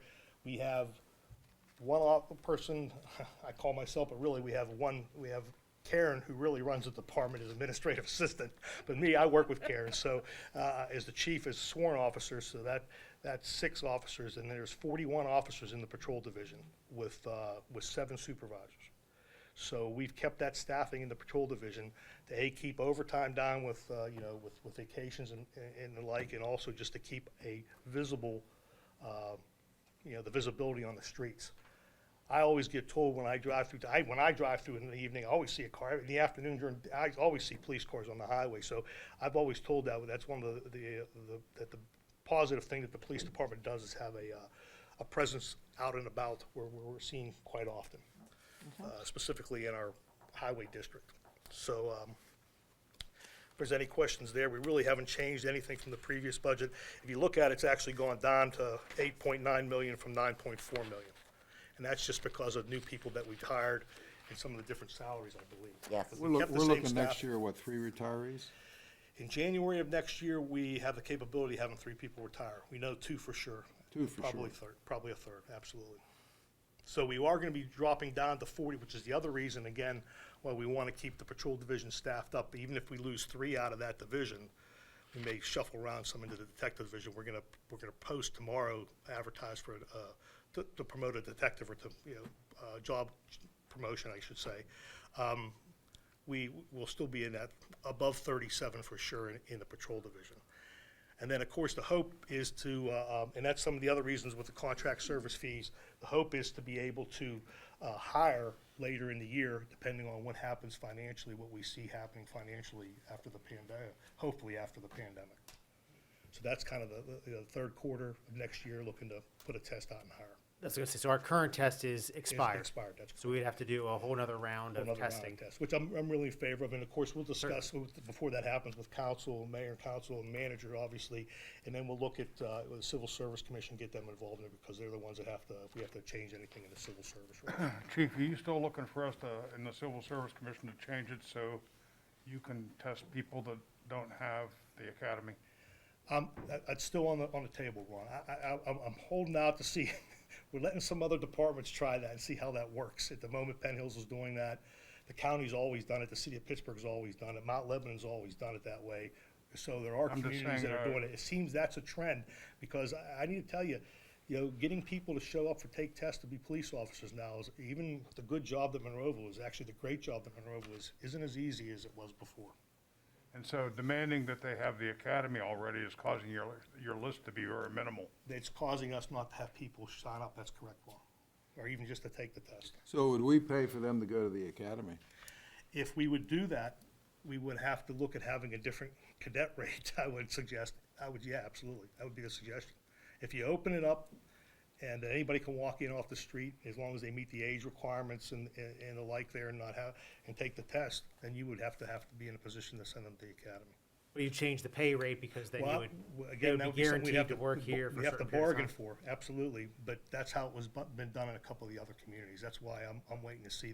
They're finishing their process up now to hire here in the next couple of weeks. We'll see how that goes. Before we change that, you were permitted, well, actually, I'm going way back. There wasn't a Citizens Police Academy. You couldn't get the police academy until you were sworn in and hired somewhere. So we got paid one rate until such time we got out of the academy, because that rate was considerably lower, because what if you failed or quit or, Because there is a washout in academies. There is a group that washed out. And Councilman Harvey's 100% correct. That's the way I was hired. 1985 was the last time we did it. By my time, 1988 was the last time we did it. So last time we hired 15 people in '88 that we sent to the academy. Of that 15, I think 2 or 3 had the academy, didn't have to go. But that was the last time that we had done it. And how long is the academy process? Academy process now, if you go full-time academy, it's 4.5 months. So, that's a thought. And it seems like, isn't it funny how things go full circle? If you stay in this business long enough, it seems like it's coming back. That's now becoming a trend across the country. It's not just locally here. It was a big trend to have pre-trained people. You hire pre-trained, they have to have, it's called Act 120. It's an act of the legislature, the Municipal Police Officers Education and Training Commission. That, Mopatech as we call that, and that's, we all certify under them. And one of the things happening with Mopatech now is they're coming out with all new standards that the governor put on the training commission to have us trained to the standards post George Floyd event. So that's the policing, the de-escalation. We have to do mandatory training on that. We have to do all that. Well, Mopatech's in charge of all that, including the basic recruit class. And they're leaning, it seems that way, that you're seeing, if you go to the eastern part of the state, they only do it that way.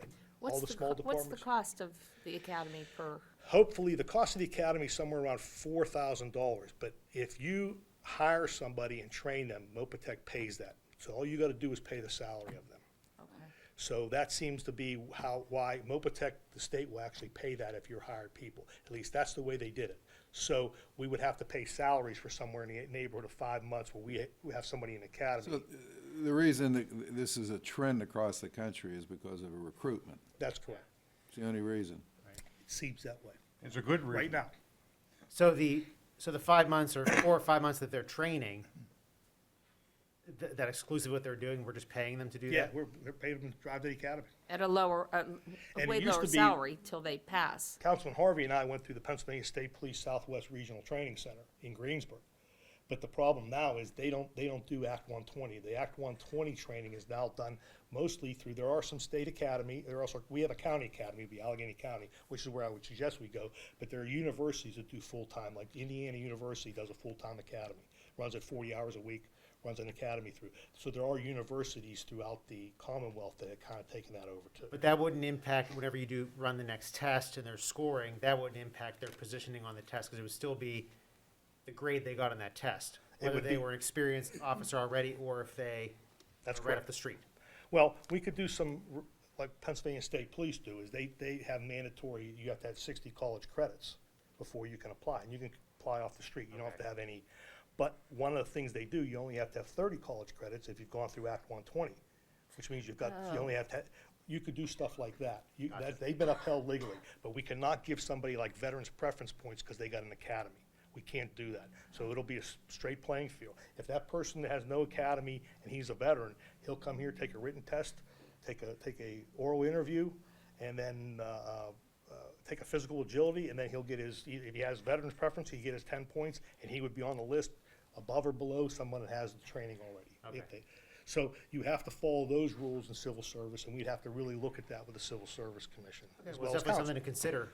It's something to consider. I think, I wish I could remember the exact numbers, but we used to, well, for example, when Ron and I took the test, we were somewhere 160 people would show up, take a test for us. Last time we tested, 45, but only like 23 passed everything to move on. So it was that low. And I think Penn Hills that just did it, and they're looking to have 6 or 7 jobs, and they even opened it up to non-certified officers. And they used to be only certified officers. And I think they only had 25 or 30. It was pretty low, even with that. Imagine if they didn't Well, have certified as officers. trends go, is like you just said, Full circle. think full circle, in 5 Full years circle. from now, it could be a totally different ballgame, Absolutely. you know? Hey, Chief, question for you. If we hire a police officer and send him to the academy, can he work in evenings and weekends patrolling? No, he has no authority whatsoever. No authority. In the old days, they could do that. Not even for a ride along or anything? Well, I mean, he could ride along, but he'd just be riding in the car. You Yeah. know, he would have no, he Believe wouldn't me help when I at all. tell you, he's not gonna have time. He wants to get Yeah. home, he has to Okay. study, he has to Yeah. go to bed. for And the that's next true day. too. That was my question. Yeah, they cannot do both. Very good, Chief. All right. Next Criminal page. investigation, the only thing I got noted here with my sticky notes is that the overtime reimbursement was actually put into the revenue side of things. They usually have anywhere between really 35 and 40 overtime reimbursement up to as much as 60,000 a year. So that's moved over, but if you look at the numbers, again, there's 5 detectives in that, and we're actually, because you move some of the benefits, post-employment benefits out, Right. we're staying down, we're below what we had last year. It was at 1,285,000, we're at 1,203,000. Police support services, next page. Again, I'm sorry, you have any questions on detectives? Yes, sir. Okay. Police support services, on the next page, you see it's gone up from 186 to 229 because that's where we put Brian Hoffman, who's our new IT guy. Who, how long ago did we hire him? Yeah, it seems like he's been here forever already, and he hasn't. Well, no, that may have been, I can't remember, we budgeted, we put that in there. Well, him and Dave O'Neill, it's not just him, it's him and No, Dave. I know O'Neill. that, Yeah. I know, but I think we had that position even budgeted for 19. It might have And been. we may have had it under IT. Yeah, it may have been, but I mean, he's in that position now, and he's been a great employee. I was just trying to think, he's probably getting ready to come off probation here, but he's been a good employee. I speak highly of him. I can tell you that he's my go-to guy with the camera stuff, which is only gonna get more in-depth here in the future, with our current cameras in the cars that are. And one of the things he did just to keep extend the life of the computers is he loaded up more RAM into them so they worked faster and worked better with the computer-aided dispatch system. He did that just on his own at a minimal cost, like $600. He did an outstanding job. So it's something he's thinking ahead and thinking outside the box for us to understand our technologies, because we're throwing some technology at him. You know, we're throwing with the in-car cameras, the computer system, and it's just going to get more and more, specifically with if we go to the new electronic record management and everything that we're talking about. So I mean, and hopefully, we're going to move forward with body cameras and in-car cameras next year. And in addition to the in-car cameras, we're also going to have the interview rooms properly cameraed too, so that when we do post-Miranda interviews, we will have video and audio and recorded appropriately. Good idea. Again, it's one of the, it was coming anyway, but it's certainly being pushed a little bit more by the nature of what's happening here this past year. Anybody questions on? Yes, sir. Okay, thanks. School crossing guards, that's our fee for that, and that's half of a cost. We actually we did that right now, instead of putting the whole cost in. That is 4 school crossing guards with 2 substitutes. And of course, we continue, that's gonna be well below the budget this year, because they've been, certain days that they've been working and not working, 5 days a week. Now, I guess in theory, since they're open, they close down on Wednesdays, they're working 4 days a week. So there's a little less, there's less money there. But still, we're still in that cooperation with the Gateway School District. Whatever we see there, it's double whatever it actually costs. Yeah, it really costs, roughly $70,000 a year. We pay 35 of it. We split it 50-50 with the school district. Any questions on that? Yes, sir. No? And the last thing that I really, is the Public Safety Training Center. I say, that's on page 49. I say every year that, we have a gem over there, we do it on a shoestring budget. Of that 40 or 63,000, 24,000 of it right off the bat is paid by a lease agreement that we have with Forbes Hospital to conduct their classes over there. The classes that get conducted there are ACLS, well, we call them the alphabet soups, but all the classes that the paramedics need to keep current with, CPR, advanced cardiac life support, pediatric life support, trauma life support, the medic updates that they have to do with the doctors. We call it the yearly skills review is the name they call it, things like that. So it gets used quite often. Forbes uses it for other things too, to teach people in the Forbes system that we're not involved in, but that's part of as long as it's open, they get it. And we schedule that through my office, and it's really not that tough a deal to schedule. In addition to that, of course, all the items that we have then with the firing range and the auditorium building, it's put us in a lot of positions where we can get some extra money that we do. Like today, we had someone doing mass fit tests for healthcare people out of nursing homes that are all here locally, even though it really didn't involve public safety, but we get a rental fee of $300 when they do that. So we do have some revenue generating there. The revenue generating is usually around $30,000 to $35,000 a year. That's what I put in as a 30. So when you look at that facility, Are you including the 24? yeah, including the 24, absolutely. So you look at this, it really only costs us, when you take that, it's costing us $30,000 a year to run that place. That's all the electricity, the water, the sewage, anything that goes on over there. We beat the federal government up whenever we can for reoccurring supplies we need at the firing range. We do things the maintenance-wise with that.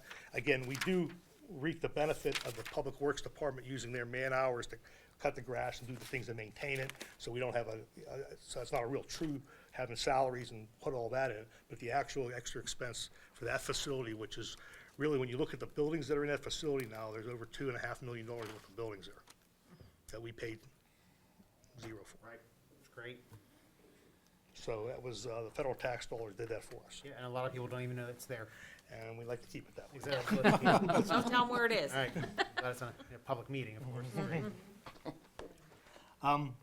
The only other thing that I wanted to bring up, and I even actually had the TV 15 people throw up a couple pictures here. We're looking at cars next year to purchase new police cars. Perfect, great job. As you can see, the picture I'm showing here is a Ford SUV. We made the decision, it's probably been 8 years ago now? 8 or 10 years ago, I guess, where we've gone from a platform of a Ford Crown Victoria to a Ford Explorer. They call it the Police Explorer. And Ford has been really ahead of us, and so we've been slowly but surely replacing all that, ahead of the market, I should say, ahead of us too. And they've been moving forward to the next generation, which is going to be a hybrid. Now, if you look at the hybrid here, and it's kind of hard to see on the screen, but it talks about the kind of money that you can save by going to a hybrid. A hybrid car has a gasoline motor in it, but it's electric start with huge batteries, huge lithium batteries. The batteries are guaranteed for 7 years, 100,000 miles. So the batteries, there's obviously an expensive when the batteries go wrong. It starts out electric, and then the motor kicks in as it goes on. This is the first hybrid police vehicle. They came out last year, but it's the first in 2020, we're gonna get into 21s, that actually is police pursuit rated. There is every year, the California Highway Patrol gets a federal grant as well as Michigan State Police, and they rate these cars for law enforcement. We can't waste the time doing that. They're the ones that tell us what to do. This thing meets the 0 to 60. It beats all the gasoline motors. It has super extra braking on it. It's built to design to be a police vehicle. That's designed to be exactly that. It's actually different than your Explorer that you would have. So you can get an integral computer screen in it. We're looking at that too, if you want to take a look at that. But these vehicles are at least supposed to. If you go back to the other slide, please, the one before. They're supposed to save us $3,500 if they were used 24/7, 7 days a week. We're only going to use them 5 days the way we use the vehicles. But if you're using them 7 days a week in a normal, they claim it'll save you $3,500 a year in cost and fuel. That's how much fuel save. They did studies on these police vehicles and found, and they do it now, even my 2020, it's regular gasoline, automatically uploads to Ford where they look at how many times I idle and how they sit. Police vehicles idle 70% of the time. So they're on the road driving, but when they're sitting at scenes and calls and stuff like that. And the real reason we're going to this, where I'd like to go to this vehicle, is because the municipal manager's been giving me such a hard time about the cars running out back. And the reason we leave them run, obviously in the wintertime we want to have heat, but the real true reason why we leave them run is because we have to keep the computer running in them, we have to keep the in-car camera, which is still going to be current with our new cameras, the Wi-Fi upload to the system. They got to be running, and if you shut the car down, the computer shuts down, you got to log back in, it takes minutes to do that.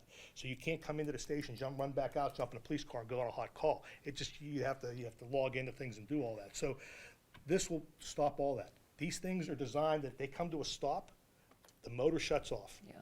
And they all sit there running with the batteries, with the red lights on, the siren on if you want to leave that, all the computer stuff. The batteries can let that thing run for 6 or 8 hours by itself just sitting there. So when they come into the station here, they won't shut the car off. They'll get out of it, the car will shut off, they'll lock it up like they do. We have a way to lock the key, keep a master key type thing, and they'll be able to come into the station and it'll sit up there and keep everything running. And when they get back in the car, just put it in drive and reverse back out and drive away they go.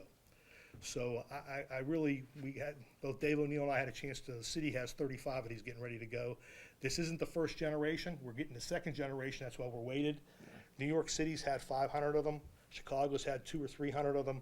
They've gone out and put them out and beat the daylights out of them for a year out in those big cities, and they're holding up fine. So this is going to be our next move. The extra cost, everybody asked that, the extra cost is about $3,000 a vehicle. So, but over a period of, we'll keep that vehicle, even a vehicle running, 5 days a week, or at least, well, You're saying just in 365. gas, that's a break even. Oh, in Yeah, that's 1 what I was year. just gonna say. We're going to keep it for 5. That chart that's up there, Doug showed me. Yeah, this chart here, well, it's the one that's up on it, and they also, for people that are really into my daughters will be very happy with me, the 25,560 pounds of CO output will not be output. That saves that, that's what they claim, You're reducing your carbon footprint, chief. Yes, I We're know, reducing thank you the for carbon that, footprint. but you know me, I'm not, but, okay. But it's really a functional car, though. It beats every other thing as a regular Ford police vehicle with a gasoline motor. What you're seeing now is that they have an integral computer screen, so we don't have to put the computer terminal. Not sure we're gonna use that yet, but that's a future that we may be getting to. Because like anything else, there's always options that cost money, but the But, I reality mean, is, something like that, though, you would, if you didn't get that, you would still have to put a different computer into it. Well, that's And correct. pay money for it. and right now, as we look at this, as we start moving the cars into these new technology that we're gonna be doing, because one of the things we have to do is make the car a hotspot. Again, our IT guy is like, he's top of the heap for this stuff, because we have to have the car be able to be technology correct. And that's, certainly when we get our computer-aided dispatch calls that we get that comes over the computer, the in-car camera, the body cameras in the future, all that's gonna be tied into that. So, yeah, it's pretty cool. No, I know Chief, Ron, Ron, as a former cop, he knows the story. He started when they used to just grab a car off Cochran Pontiac's parking lot and pull it out and try to retrofit it. Those days are long gone. They've been long gone. So Ford's done a great job. So we're looking, and again, the same thing here. We want to get 4 or 5 of them, but we're looking that we're just going to get 2 initially, and we'll see how the year goes. And if we can get some more, we'll do that. But we're going to try 2 initially. That's my goal.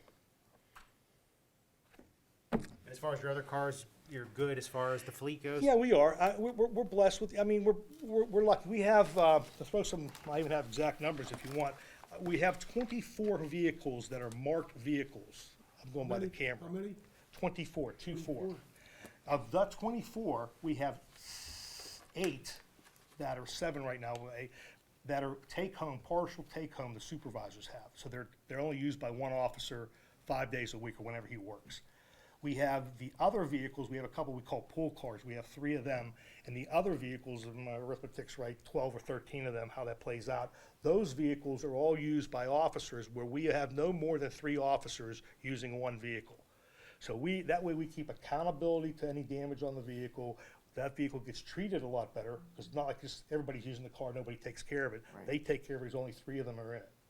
And in a couple cases, not most cases, and in 2 or 3 cases, only 2 guys are in one of those cars. So that's how we're able to keep those cars a lot longer than the normal lifetime of a car that's running 365 days a year, 7 days a week, is only 3 years. Okay, and we keep them a little bit longer than that. We sometimes, and certainly the take-home cars, we can get 7 or 8 years out of them. So that's what we try to do. Now, in addition to that, we try to move those cars if their mileage is still well, you know, we start looking at the 75, but we've actually taken most of them close to 100,000 miles before and they've been built a lot better where you can do that. So, but those cars can also be passed on, if they get passed on a little bit earlier than that, to other departments in the municipality. And that's one of the reasons why we've stayed with the white cars and graphics on it. We didn't want to get, fancy with, if you're going to find the city, when you see these new city police cars, they're going to be silver with checkerboard, they're going to be unique when you see them. I have a couple pictures of them, but they're going to be different. Where, and it's like the state police the same way. They put our cars are in a position where they're basic white. You can take those striping and all the decals off them, clean them up a little bit, detail them, and you can put them out to be used in other I don't know who departments. designed the new design for the city, but it's ugly. Yeah. It's following a checkerboard design that they do out in Europe. That's where it's coming from.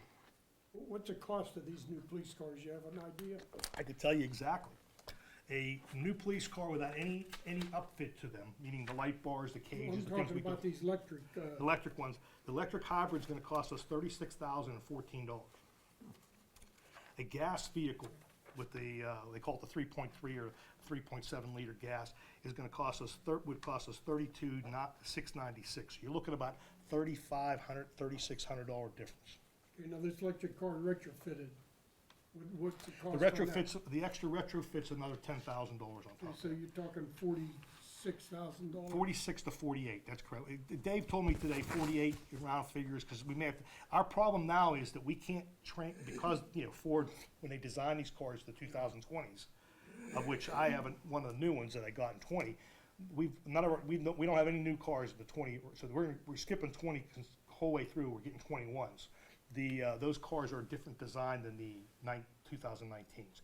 So the cages that we have in the back, we call them cages, but the prisoner transport modules in the back, as well as even the pull-out tray and the certain consoles, none of that fits in the new one. They made them 6 inches wider on either side, so the cars are 12 inches wider than the old ones, and it messed everything up. Some of the light bars we might be able to repurpose and use, but in most cases we're replacing it all. That 10,000 figure, 11,000 figure is everything new. Light bars, consoles, we have the prisoner transport unit in the back seat, which takes the whole seat out, you put it in, it protects the windows, it puts a shield between the officer and the prisoners, and the pull-out tray in the back. Does Ford do that, or you got? No, we do, we have what they call an OEM, an aftermarket unit does that. The turnkey price, that's all, it's a turnkey price. The turnkey price is 48 would be a more realistic number for everything when you take a look at that. It's a pretty good buy. Well, the cars at 36 are off you buy that, you go try to buy one of these hybrids in a regular, it's gonna be 44, 45,000. Would just take you long. Yeah. It's a government's fleet purchase. I have nothing to say with it. And by the way, they're all on co-stars. They're all on government contract. They're on, so we don't have to bid them. Good. Very good. Any other questions, council? Thank you. I got One one thing I one gotta, thing up here. I've been working on with Chief Cole. I'm gonna make this short. Doug, you wanna pass these out to them? Absolutely. I got a question for you, We've Doug. talked about these for a couple of years. Yeah, And- 2018, you're absolutely right. And we have had numerous complaints from the citizens concerning speeding through their neighborhoods. What you're getting is a copy of an electronic speed sign that is capable of going almost anywhere we want to put it. My plan was one for each ward, and right now, it is very difficult to do speed enforcement in Pennsylvania because it takes a major detail to set up because the police can't use radar. So these signs will not only tell the motorist their speed, but it retains that data. And I didn't copy this for you, I'm sorry. I actually put it in my briefcase and didn't have time to copy it. But I did show the mayor the result. This is actual data from Plum Borough. Plum has 3 of these, and they left this sign in position for 1 month, and it gave them the average speed, it gave the speeds per day, it gave the times, and if you looked at this, I would assume that Chief Cole would want to send people down on Pearson Run Road between 1 and 6 o'clock in the evening, because that's when the spikes, if Pearson Run was in Monroeville, that's when the spike in speed is. And my point is, as somebody that used to do this as a profession in the traffic division, it was very difficult to go to Logan's Ferry Road, Garden City Drive, Haymaker Road, Saunders Station Road, Millbrook Road, Lower James Street, Monroeville Boulevard, and guess what time the violations happened. We might sit there on a detail, 3 of us, for 4 hours and write 2 tickets. And so we weren't doing any good. Now, we started to learn a little bit on Logan's Ferry Road, dinner time, maybe the people going home to Plumber and all that stuff, it got active. But these signs not only, I think, would deter and show people their speed as they approached, but would collect enough data that it would tell us whether A, it was worth Chief Cole's time to send manpower over there to enforce speed, and if he did it, what time should he do it? There you go, So it provides a, I wish I'd have copied these, I'm sorry. But it tells you how many cars it timed. It tells you how many per day. It tells you the month, the total for the month. It gives you the average speed. It gives you the average speed below the speed limit, the average speed around the speed limit, and what the maximum speed was. They had a car doing 72 miles an hour in a 25-mile-an-hour zone. And It does a complete traffic study then. pardon me? It does a complete traffic study. Pretty much. Yeah. Answer me this, if you have one of these signs up, can a police officer sit there and watch it and pull somebody over? No, you cannot enforce it from this because it's radar. Anyway, you, Doug or the chief or Paul Hughes or somebody would have to go out and download the data, sit by the sign, download it, because it's going to be moved. One of you decided you wanted that sign moved to another road, so they would download the data and then have the sign moved. And I would recommend it. I would tell you, don't leave the sign, don't move the sign, leave it there for at least a month. At least, yeah. Yeah. So what's the cost, Ron? Thank you. Let's get to it. It's a budget hearing. That was short, right? That's all Tim, yeah, I can get them free, no. Well, get them free, you get 3 or 4 for each ward then.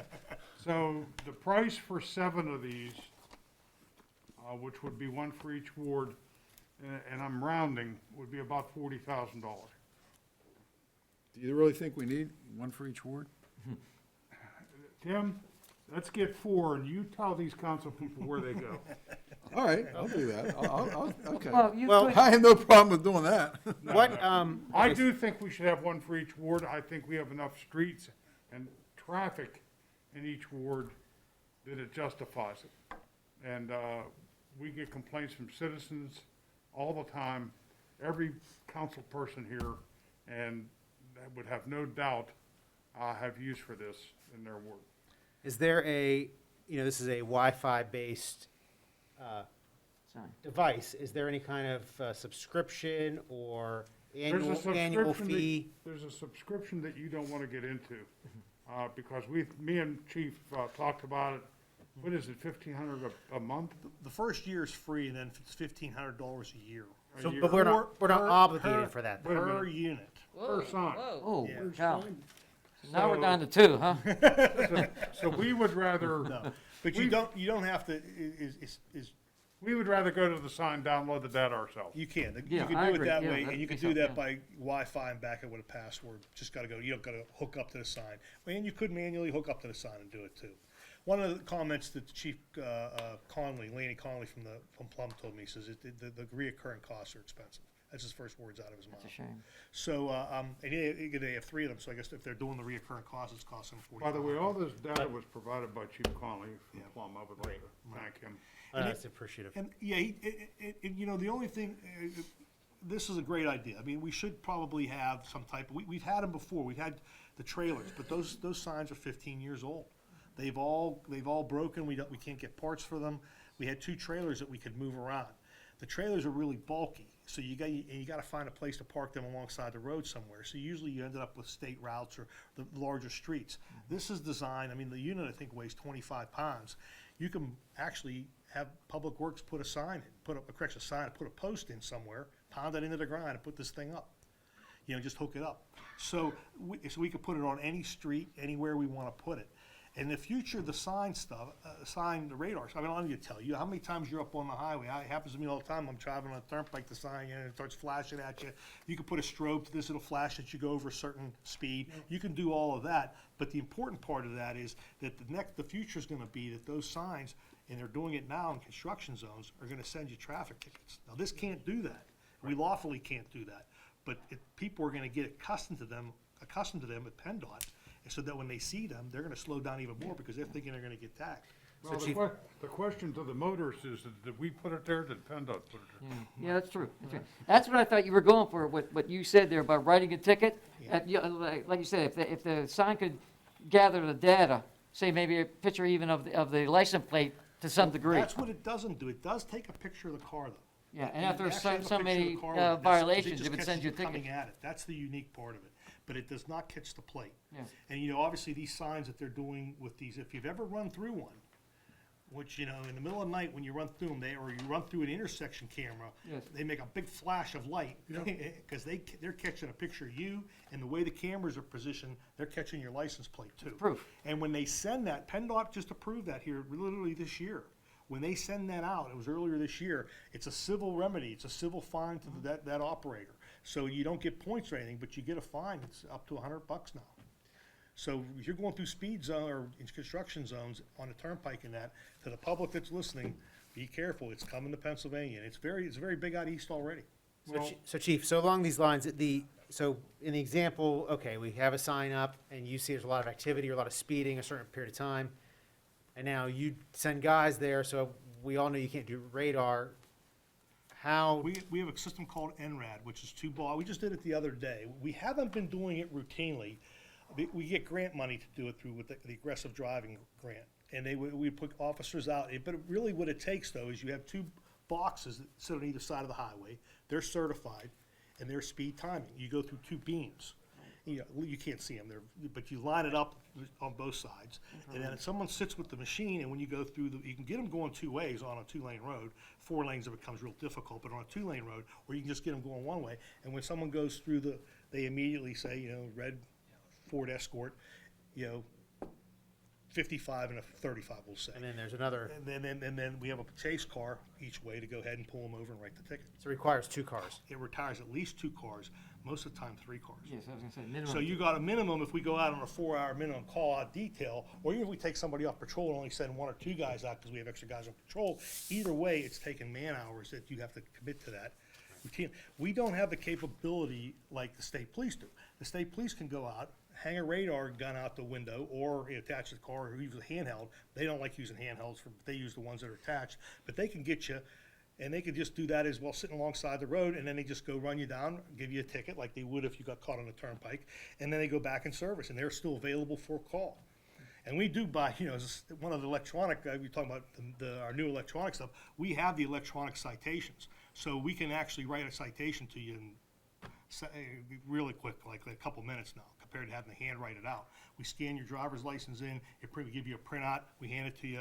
That's all done. It automatically goes to the magistrate. So that's what PSP's been doing for the past couple of years. We've been doing that again.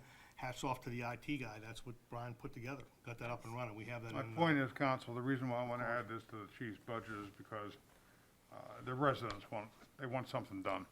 They do, I agree, because I get. We get complaints all the time. We do. I do, yeah. There's no doubt about it. And you also find out that people will give you complaints, and you'll find the opposite. You're like, obviously they had a 70 mile an hour and a 35, that's off the charts. But the reality is you'll find that most of the people will be complaining, and you'll see that they're really not going that fast. Keep That's in what you're gonna mind, see. we as local police officers can't cite until they're 11 over.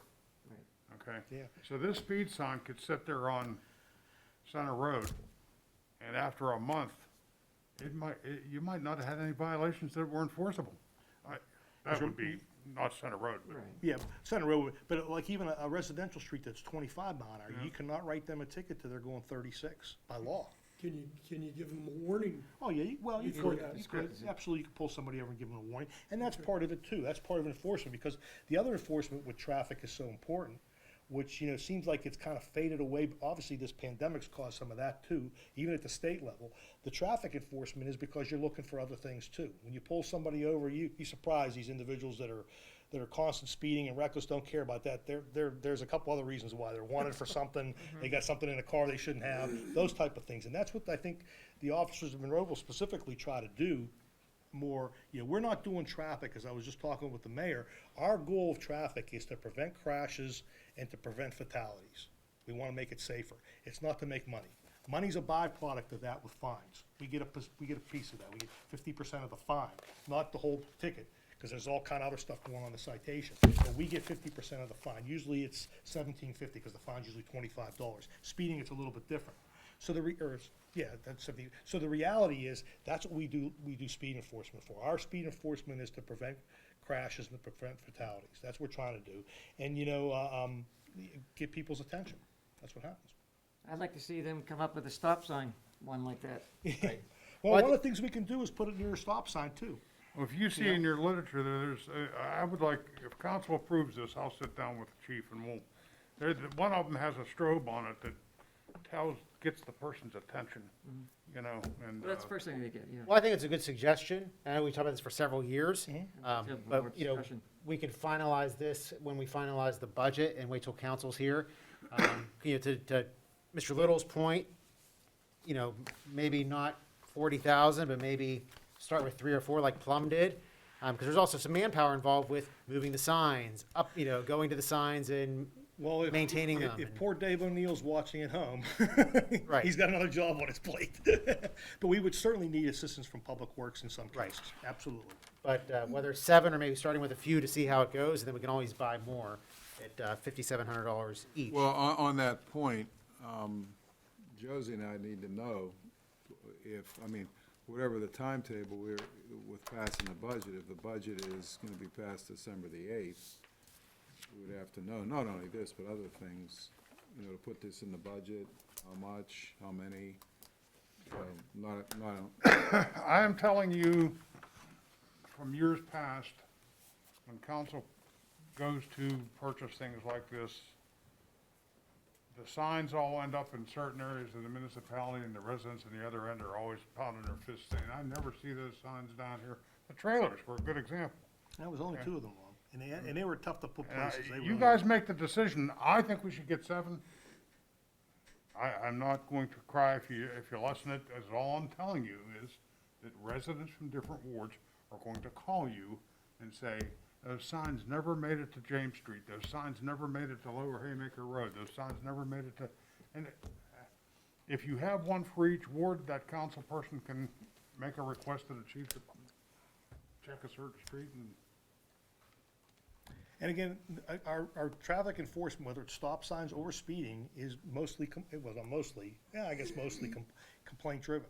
It's not just complaint driven, but it's mostly complaint driven, along with, you know, looking at where we have statistic-wise, Well, what we're seeing the what I'm crashes. saying is that I'm just gonna use Center Road again. If the people are complaining on Center Road, or Franklin Heights Drive, people are speeding on Franklin Heights Drive. You put this sign up for a month and show the person, no, they're not, okay? 30 days of timing cars, there was one speeder, I got you a know. comment to you for you. But that didn't take the time of police officers to find that out. Hey, Ron? No, it does have merit, Ron, it does. Okay. And- Excuse me, like I said, the only thing that, what you're saying about that is, I agree, you're gonna get a phone call from this person, from that person, from this street to this street. And all, I mean, one thing you could tell them is you're moving it around.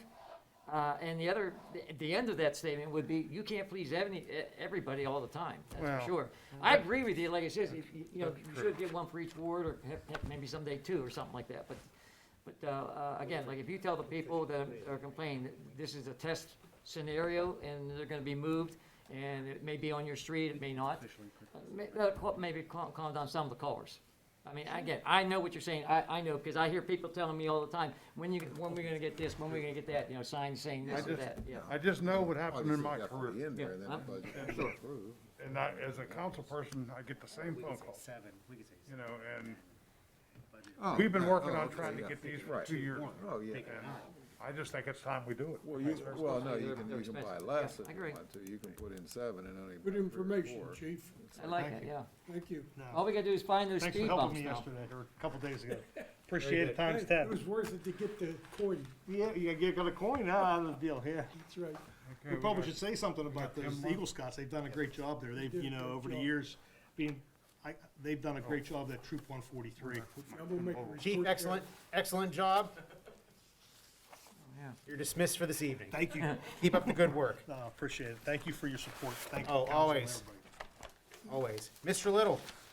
Okay, before I briefly, I know it's late, and try to go through this. Everybody got a sheet at their stations from Park and Rec, and this has been Thanks, talked Don. about taking our newsletter that goes out 3 times a year and reducing it just to put it on electronically, and it goes out on the web. So that's gonna save us about $29,000. Well, I hope everyone's happy about that, because I actually called Mr. Estock and Yeah. asked him why that was not included in their budget when I requested this last year. So, I at least appreciate the fact that he got to it so quickly.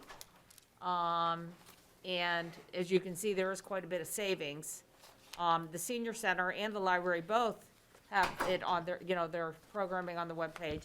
And of course, you always can have a printed brochure that someone can come and pick up. But I didn't understand why the Park and Rec Department hadn't quite caught up yet. So now I think that they can be and save us quite a bit of money. Yeah, that's an important point to make, but there would be print copies available. Same as the senior Same as the center senior and the center library. library, yes. Yeah, good, So, excellent. Okay, if you could, turn to page 25 on the revenue, just briefly going over that. We receive $12,500 for fireworks every year, that's the same. Everything else is the same. The only thing I wanted to point out is the Monroeville Finance Authority contribution has been reduced to $100,000. UPMC paid off one of their bonds, so the Finance Authority has not received as much money in the past. So that's been reduced to $100,000. Any questions on the revenue? No, sir. Okay, moving over to the expenses on page 9 of the expenses, Mayor and you guys, Mayor and Council, briefly go over this. Your cost for salaries, $25,500, Mayor, $4,500 is the same, obviously. And I kept the $20,000 for 4 summer help employees, as we did last year. If anybody has any questions as I go down through this, traveling expenses at $3,000, that's for the Seven Springs Conference, ALOM Conference, if we go. We didn't go last year. All these seminars are in, if we do go. Seminar expenses, ALOM Conference, and additional banquets, like the COG has a banquet, that all comes out of there. Dues and memberships, $12,000. As for your membership of the Boroughs Association, the Chamber, the Turtle Creek Valley COG, and a sundry of other dues. General office supplies, $700. Food, right here, the water and different things that we have in the council conference room, that's $700, or excuse me, $900. And laid out there, it's for the July 4th candy and dinners, if we go to the Turtle Creek Valley Cog Dinner Banquet, which, yeah, we had, that was in January, it's in January every year, or February, so that was, I think we did have that last year. Gifts, grants, and memorials, $17,700 for the fireworks. As I mentioned, we get $12,500 from the Visit Monroeville. And Memorial Day Parade's $5,000, and a sponsorship of the ALOM Turtle Creek Valley Cog is $200. And as I stated here, $12,500 revenue is in the revenue section. Any questions on your budget as mayor and municipal council? No, sir. Okay. Okay, municipal manager. I took out the salary for the assistant manager, but I can't implore council enough moving along. That is going to be needed to hire an assistant manager, and the same with the deputy chief. As the chief just got done mentioning, we took that out of his budget for the sake of expenses. But all the salaries for myself, HR director, secretary, and receptionist is $323,000 and some change. Traveling expenses, yearly mileage and parking expenses, which this year I don't even think I spent $100 this year because of the pandemic. Seminar expenses, again, Seven Springs. This is the ICMA conference. If you go, the PELRAS conference for Joe and I, Labor Relations Conference. And again, it all depends on if we go. Office equipment repair, $1,000. This was reduced because of the pandemic. Supposed to be used for office equipment repair or carpet cleaning. That's something we've been wanting to do the last 2 years, but we were going to do it this year, at least do it in sections. We did the council conference room here 2 years ago, and we were going to start upstairs, but because of the pandemic, we put that off. Contracted service. This is a project that is just about done, but has languished. Municipal code, getting that up to speed. We only have budgeted $6,065 to finish that up. Again, dues and memberships, they have increased about $300. Association of Pennsylvania Municipal Managers, Western Pennsylvania Municipal Managers, public employers, as for PELRAS, the Labor Association, and the American Planning Association. Office supplies, $5,000. Magazines, books, and whatnot, records, $800. And food, $400. That's for the Christmas lunch and cleanup day, different little events we have here in the office. Office furniture, I had $1,500 budgeted last year for file cabinets we need in the office, didn't purchase that. Possibly next year we'll do that. Okay, legal and stenographic, $52,200 for stenographic services. And legal retaining fees, $231,000, that's for the solicitor, and retainer for labor with Campbell Durant. There's about $20,000 in there. And also for right to know and other kind of tax appeals. Excuse me, that wasn't for, I take that back. The next one's $20,000 for labor attorney in case we have any kind of dealing that we need Campbell, Durant, and Beatty for. I don't believe we spent all that much money for them this year. But if it was very minor. Yeah, 15,000, wonder where that could, oh, that was for the, okay, for the, part of Mr. Ratcher's was probably taken out of there, probably on the, for the legal defense, not out of his retainage. Okay, interest and transfers, we have $1,863,563. That's on page 101. And $636,437 has been decreased due to the road and capital equipment, which is outlined in the budget. I've only put $1 million in for the road paving program, and all of the capital equipment is outlined in the budget message, and the chief just talked about the 4 cars. If we purchase, he's gonna go with 2 and see if we need 4. Any questions on anything there that I've gone over rather quickly? No, sir. In those different departments?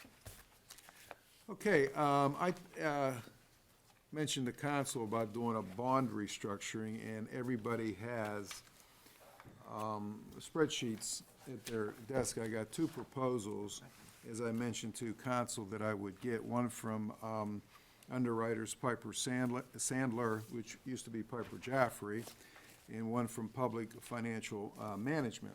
Both have done work here in the municipality, and both are very familiar with the municipality.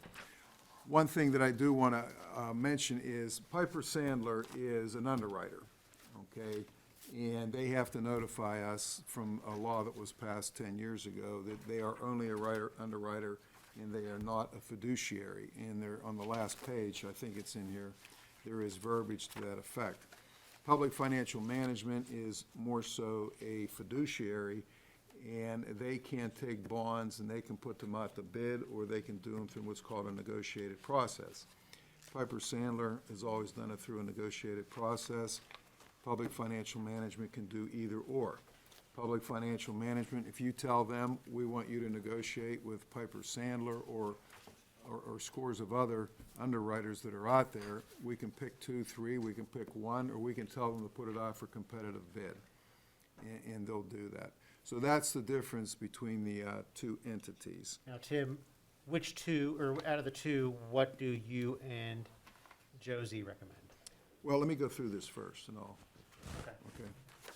Okay. First page, I'm gonna go through Piper Sandler first. Just give me about 5 minutes here, a little bit of an explanation here. On page 1 of, or page 2 of Piper is our existing debt service. Okay, we owe about $8.6 million in a balance, and our debt service, it's really about $3.2 million. The 1231, the first row at the top, we've already paid that off. So really, our debt service is about $3.2 million. That amount was added on there as if, that's just the interest amount that we paid for 2020. Okay, on the second, on the restructuring of the bonds, there's 2 series, one in 2017 and one in 2015. The one in 2017 is a series that we would just refunded 3 years ago, and that would be included in with the 2015. 2017 are what's called, they're taxable bonds, and the 2015 are tax exempt. And that makes a difference just from a federal law that was passed only 2 years ago. The maturity date for the one on 2017 would be at the end of '22. That's the one with the next 2 big payments that we have to make if we didn't do anything. If council says, let's just keep the status quo and pay the $3.2 million, most of that, the lion's share, is coming from the 2017 series. 2015 is the lower amount, about $620,000 a year, which we'd end up paying even after 2022 into 23 through 26, about $620,000 a year. That be paid off in 26? That would be paid off in 26, correct. Okay. All right, next page, page 4. Again, as I just mentioned, the 2 large payments from the 2017 debt service, about $2.4 and $2.2 million respectively. Okay, now Piper Sandler, what they have done is, and I told them to do it this way, I guess it would be the best way, take it as if we've reduced our debt service $2 million, $1.5, and $1 million. Okay? First bullet point, interest rates, depends on what the interest rates are today. Our municipal authority just went to market this morning, and they came out with a yield, which is a little different than the interest rate, about the same though, of 0.88. So that is a heck of a lot lower than what we're paying now of 2 to 3% on the 2017 series, or 2 to 2.5% on the 2015 series. So if we can't refinance bonds per se, and I'll get to that in a second. We're restructuring the bonds. We're extending the term out. Okay, all the costs in both of these proposals, the cost for the underwriting, the cost for the bond counsel, and everything that's listed there is baked in. Okay, so there's no cost that's gonna be separate from this. It's all baked in, just like when you refinance your house, and you take your closing costs and put it into your mortgage. Same thing. Two things that have to, if council would want to go ahead with this, two things that hurdles we have to get through. The bond council has to say that the capital assets that we purchased with the 2007 bond, because this goes back, these two refundings, the 2017 and 15 goes back to 2007, that has to have a certain useful life. And the bond council has to say that's okay, and our engineer, MS Consultants, would have to say it's okay also. And also the DCED, anytime you do a bond refinancing, or you float a bond, or you have any kind of small note over $125,000, the DCED has to approve it. As I mentioned, the scenarios, the call dates coming down here of 21, I mentioned that. Now this next to the last point about the timing, depending upon the timing of the restructuring, as I mentioned, we have tax exempt and taxable bonds. And we can take part of the 2015 series, which is non-taxable, and refund that. We're not gonna get a lot of money from that, and I'll explain that in a little bit here. Not a lot of money, but we can take that savings and put it into the restructuring. And that's a little bit of the complication here, and you need to know that. As I said, on the last bullet point, we need to consult with bond counsel and the municipal's engineer for the debt structure. Okay, first scenario, reducing our debt service from by $2 million from $3.2 million. As you can see coming across here in the yellow, here is the savings, $2.2 million and 1.9. Our debt service, existing debt service for next year is about 3.1. In the following year, about 2.9.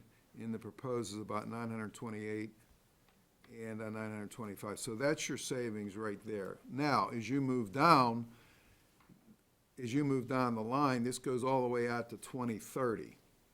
All right, now your debt service would increase, as you can see, beginning in 2027, where we wouldn't be paying anything, we'd be paying close to $1 million for the next 4 years. I would not recommend this scenario to council. It's too long, it takes it out too long. Next one, $1.5 million. This is comparable with public financial management. We save about $1.7 million and $1.5 million. Now, the total savings on this one, as you can see at the bottom, the additional, I shouldn't say the savings, the additional cost, because even though you're saving in the first 2 years, you're also increasing your cost because you're spreading it out.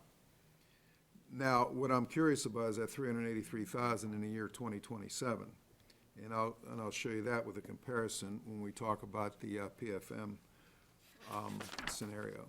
The last one is a $1 million reduction of the debt service, and I think the 1.5 one that I just went over is probably the better one to go with. It's right in the middle. We can save a decent amount of money, as I preliminarily told you about at the council meeting a couple weeks, or last week. And on this one, I think the $1.5 million would be apropos. Now, that is, on page 9 is just a summary of everything I just mentioned. That is their proposal. In the last page is their disclosure. As I mentioned to you, they're an underwriter, they're not a fiduciary, and in the one sense it says Piper Sandler intends to serve as an underwriter or placement agent and not as a financial advisor. They have to disclose that to you. Any questions on that proposal? I know that's a lot of information. How council wants to handle this, if they want to digest it, they want to make a decision tonight. Well, I think council, I think we are, for the most part, comfortable with what you and Josie, the CFO, Sure. think is best. We can end it right there, and if you want me to go through PFMs? Unless you think, if you think that's a better situation. but All I right, think- here, okay, We want to go by the professionals. All right, okay, I do want to, one thing I will go through here. Turn to page 4 on PFMs.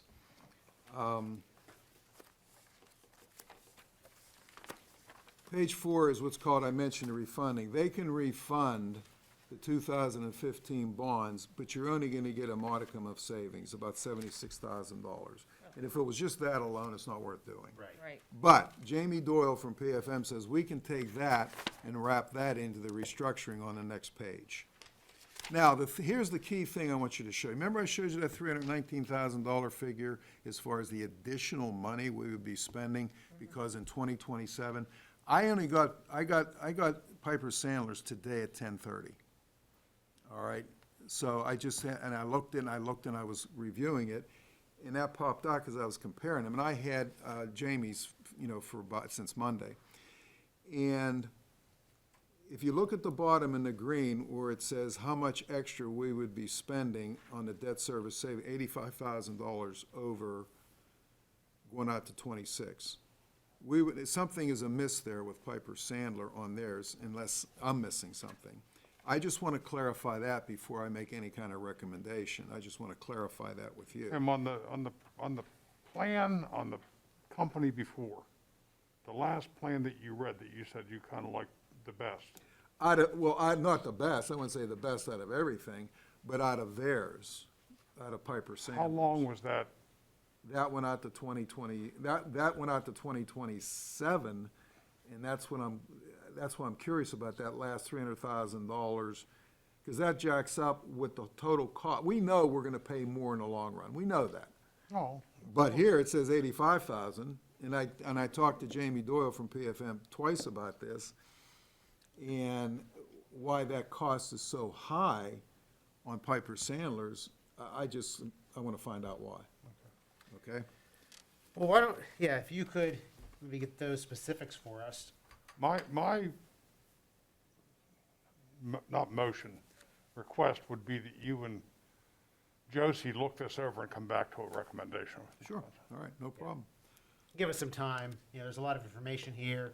Not all of council is here right now. Not everyone has seen it. That's the Certainly- other thing. And certainly, we haven't read through everything, but Right. yeah, if we could maybe just get us an update at the next meeting, that'd be great. And sift out the stuff we don't need to look at. Well, I wanted to give you the whole thing, just to, just to be transparent on it. Absolutely. But, I mean, any way you go, you are going to save money, we are going to save money. It's just that we're gonna probably stretch out the bond payments to the year 2026. Well, I don't mind Instead of- that, I just didn't want to go, I saw the 2030 and No, and exactly, No, I that's agree too with far. you. No, we don't want that. Way too far. But, I mean, we'll save probably $1.5 million next year in 2022, but then the $600,000 we would pay would go up a little bit and pay that out to 2026. Very good. Council, And if we already have it in the budget to make next year's payment, then it may not make sense to even do anything. I mean, that's something for you guys to look at. Well, I'm looking Okay. for a recommendation. Yeah, All that's right. what I'm saying. Okay. Yeah, so I mean, there's all kinds of options, you guys. Right. Don't give be us afraid to the come best. back and say you guys shouldn't do this. Yeah, that's kind of what I'm trying to say. All right. Or we recommend that you do, so. very good. Nice job, Tim. Council, any further discussion about budget issues? Once again, a lot of information. This is our second hearing that we have to do by law. We will discuss this further at our December 8th meeting. We can pass the budget at that time. We do not have to pass the budget at that time. We can always schedule more hearings prior to or after that. And we have a deadline of passing the budget by. The deadline for passing a budget, according to the DCED, is December 31st. However, because we're a home rule municipality, and we do have it in and everybody remembers this from 2013, 2013, that the council then did not pass a budget.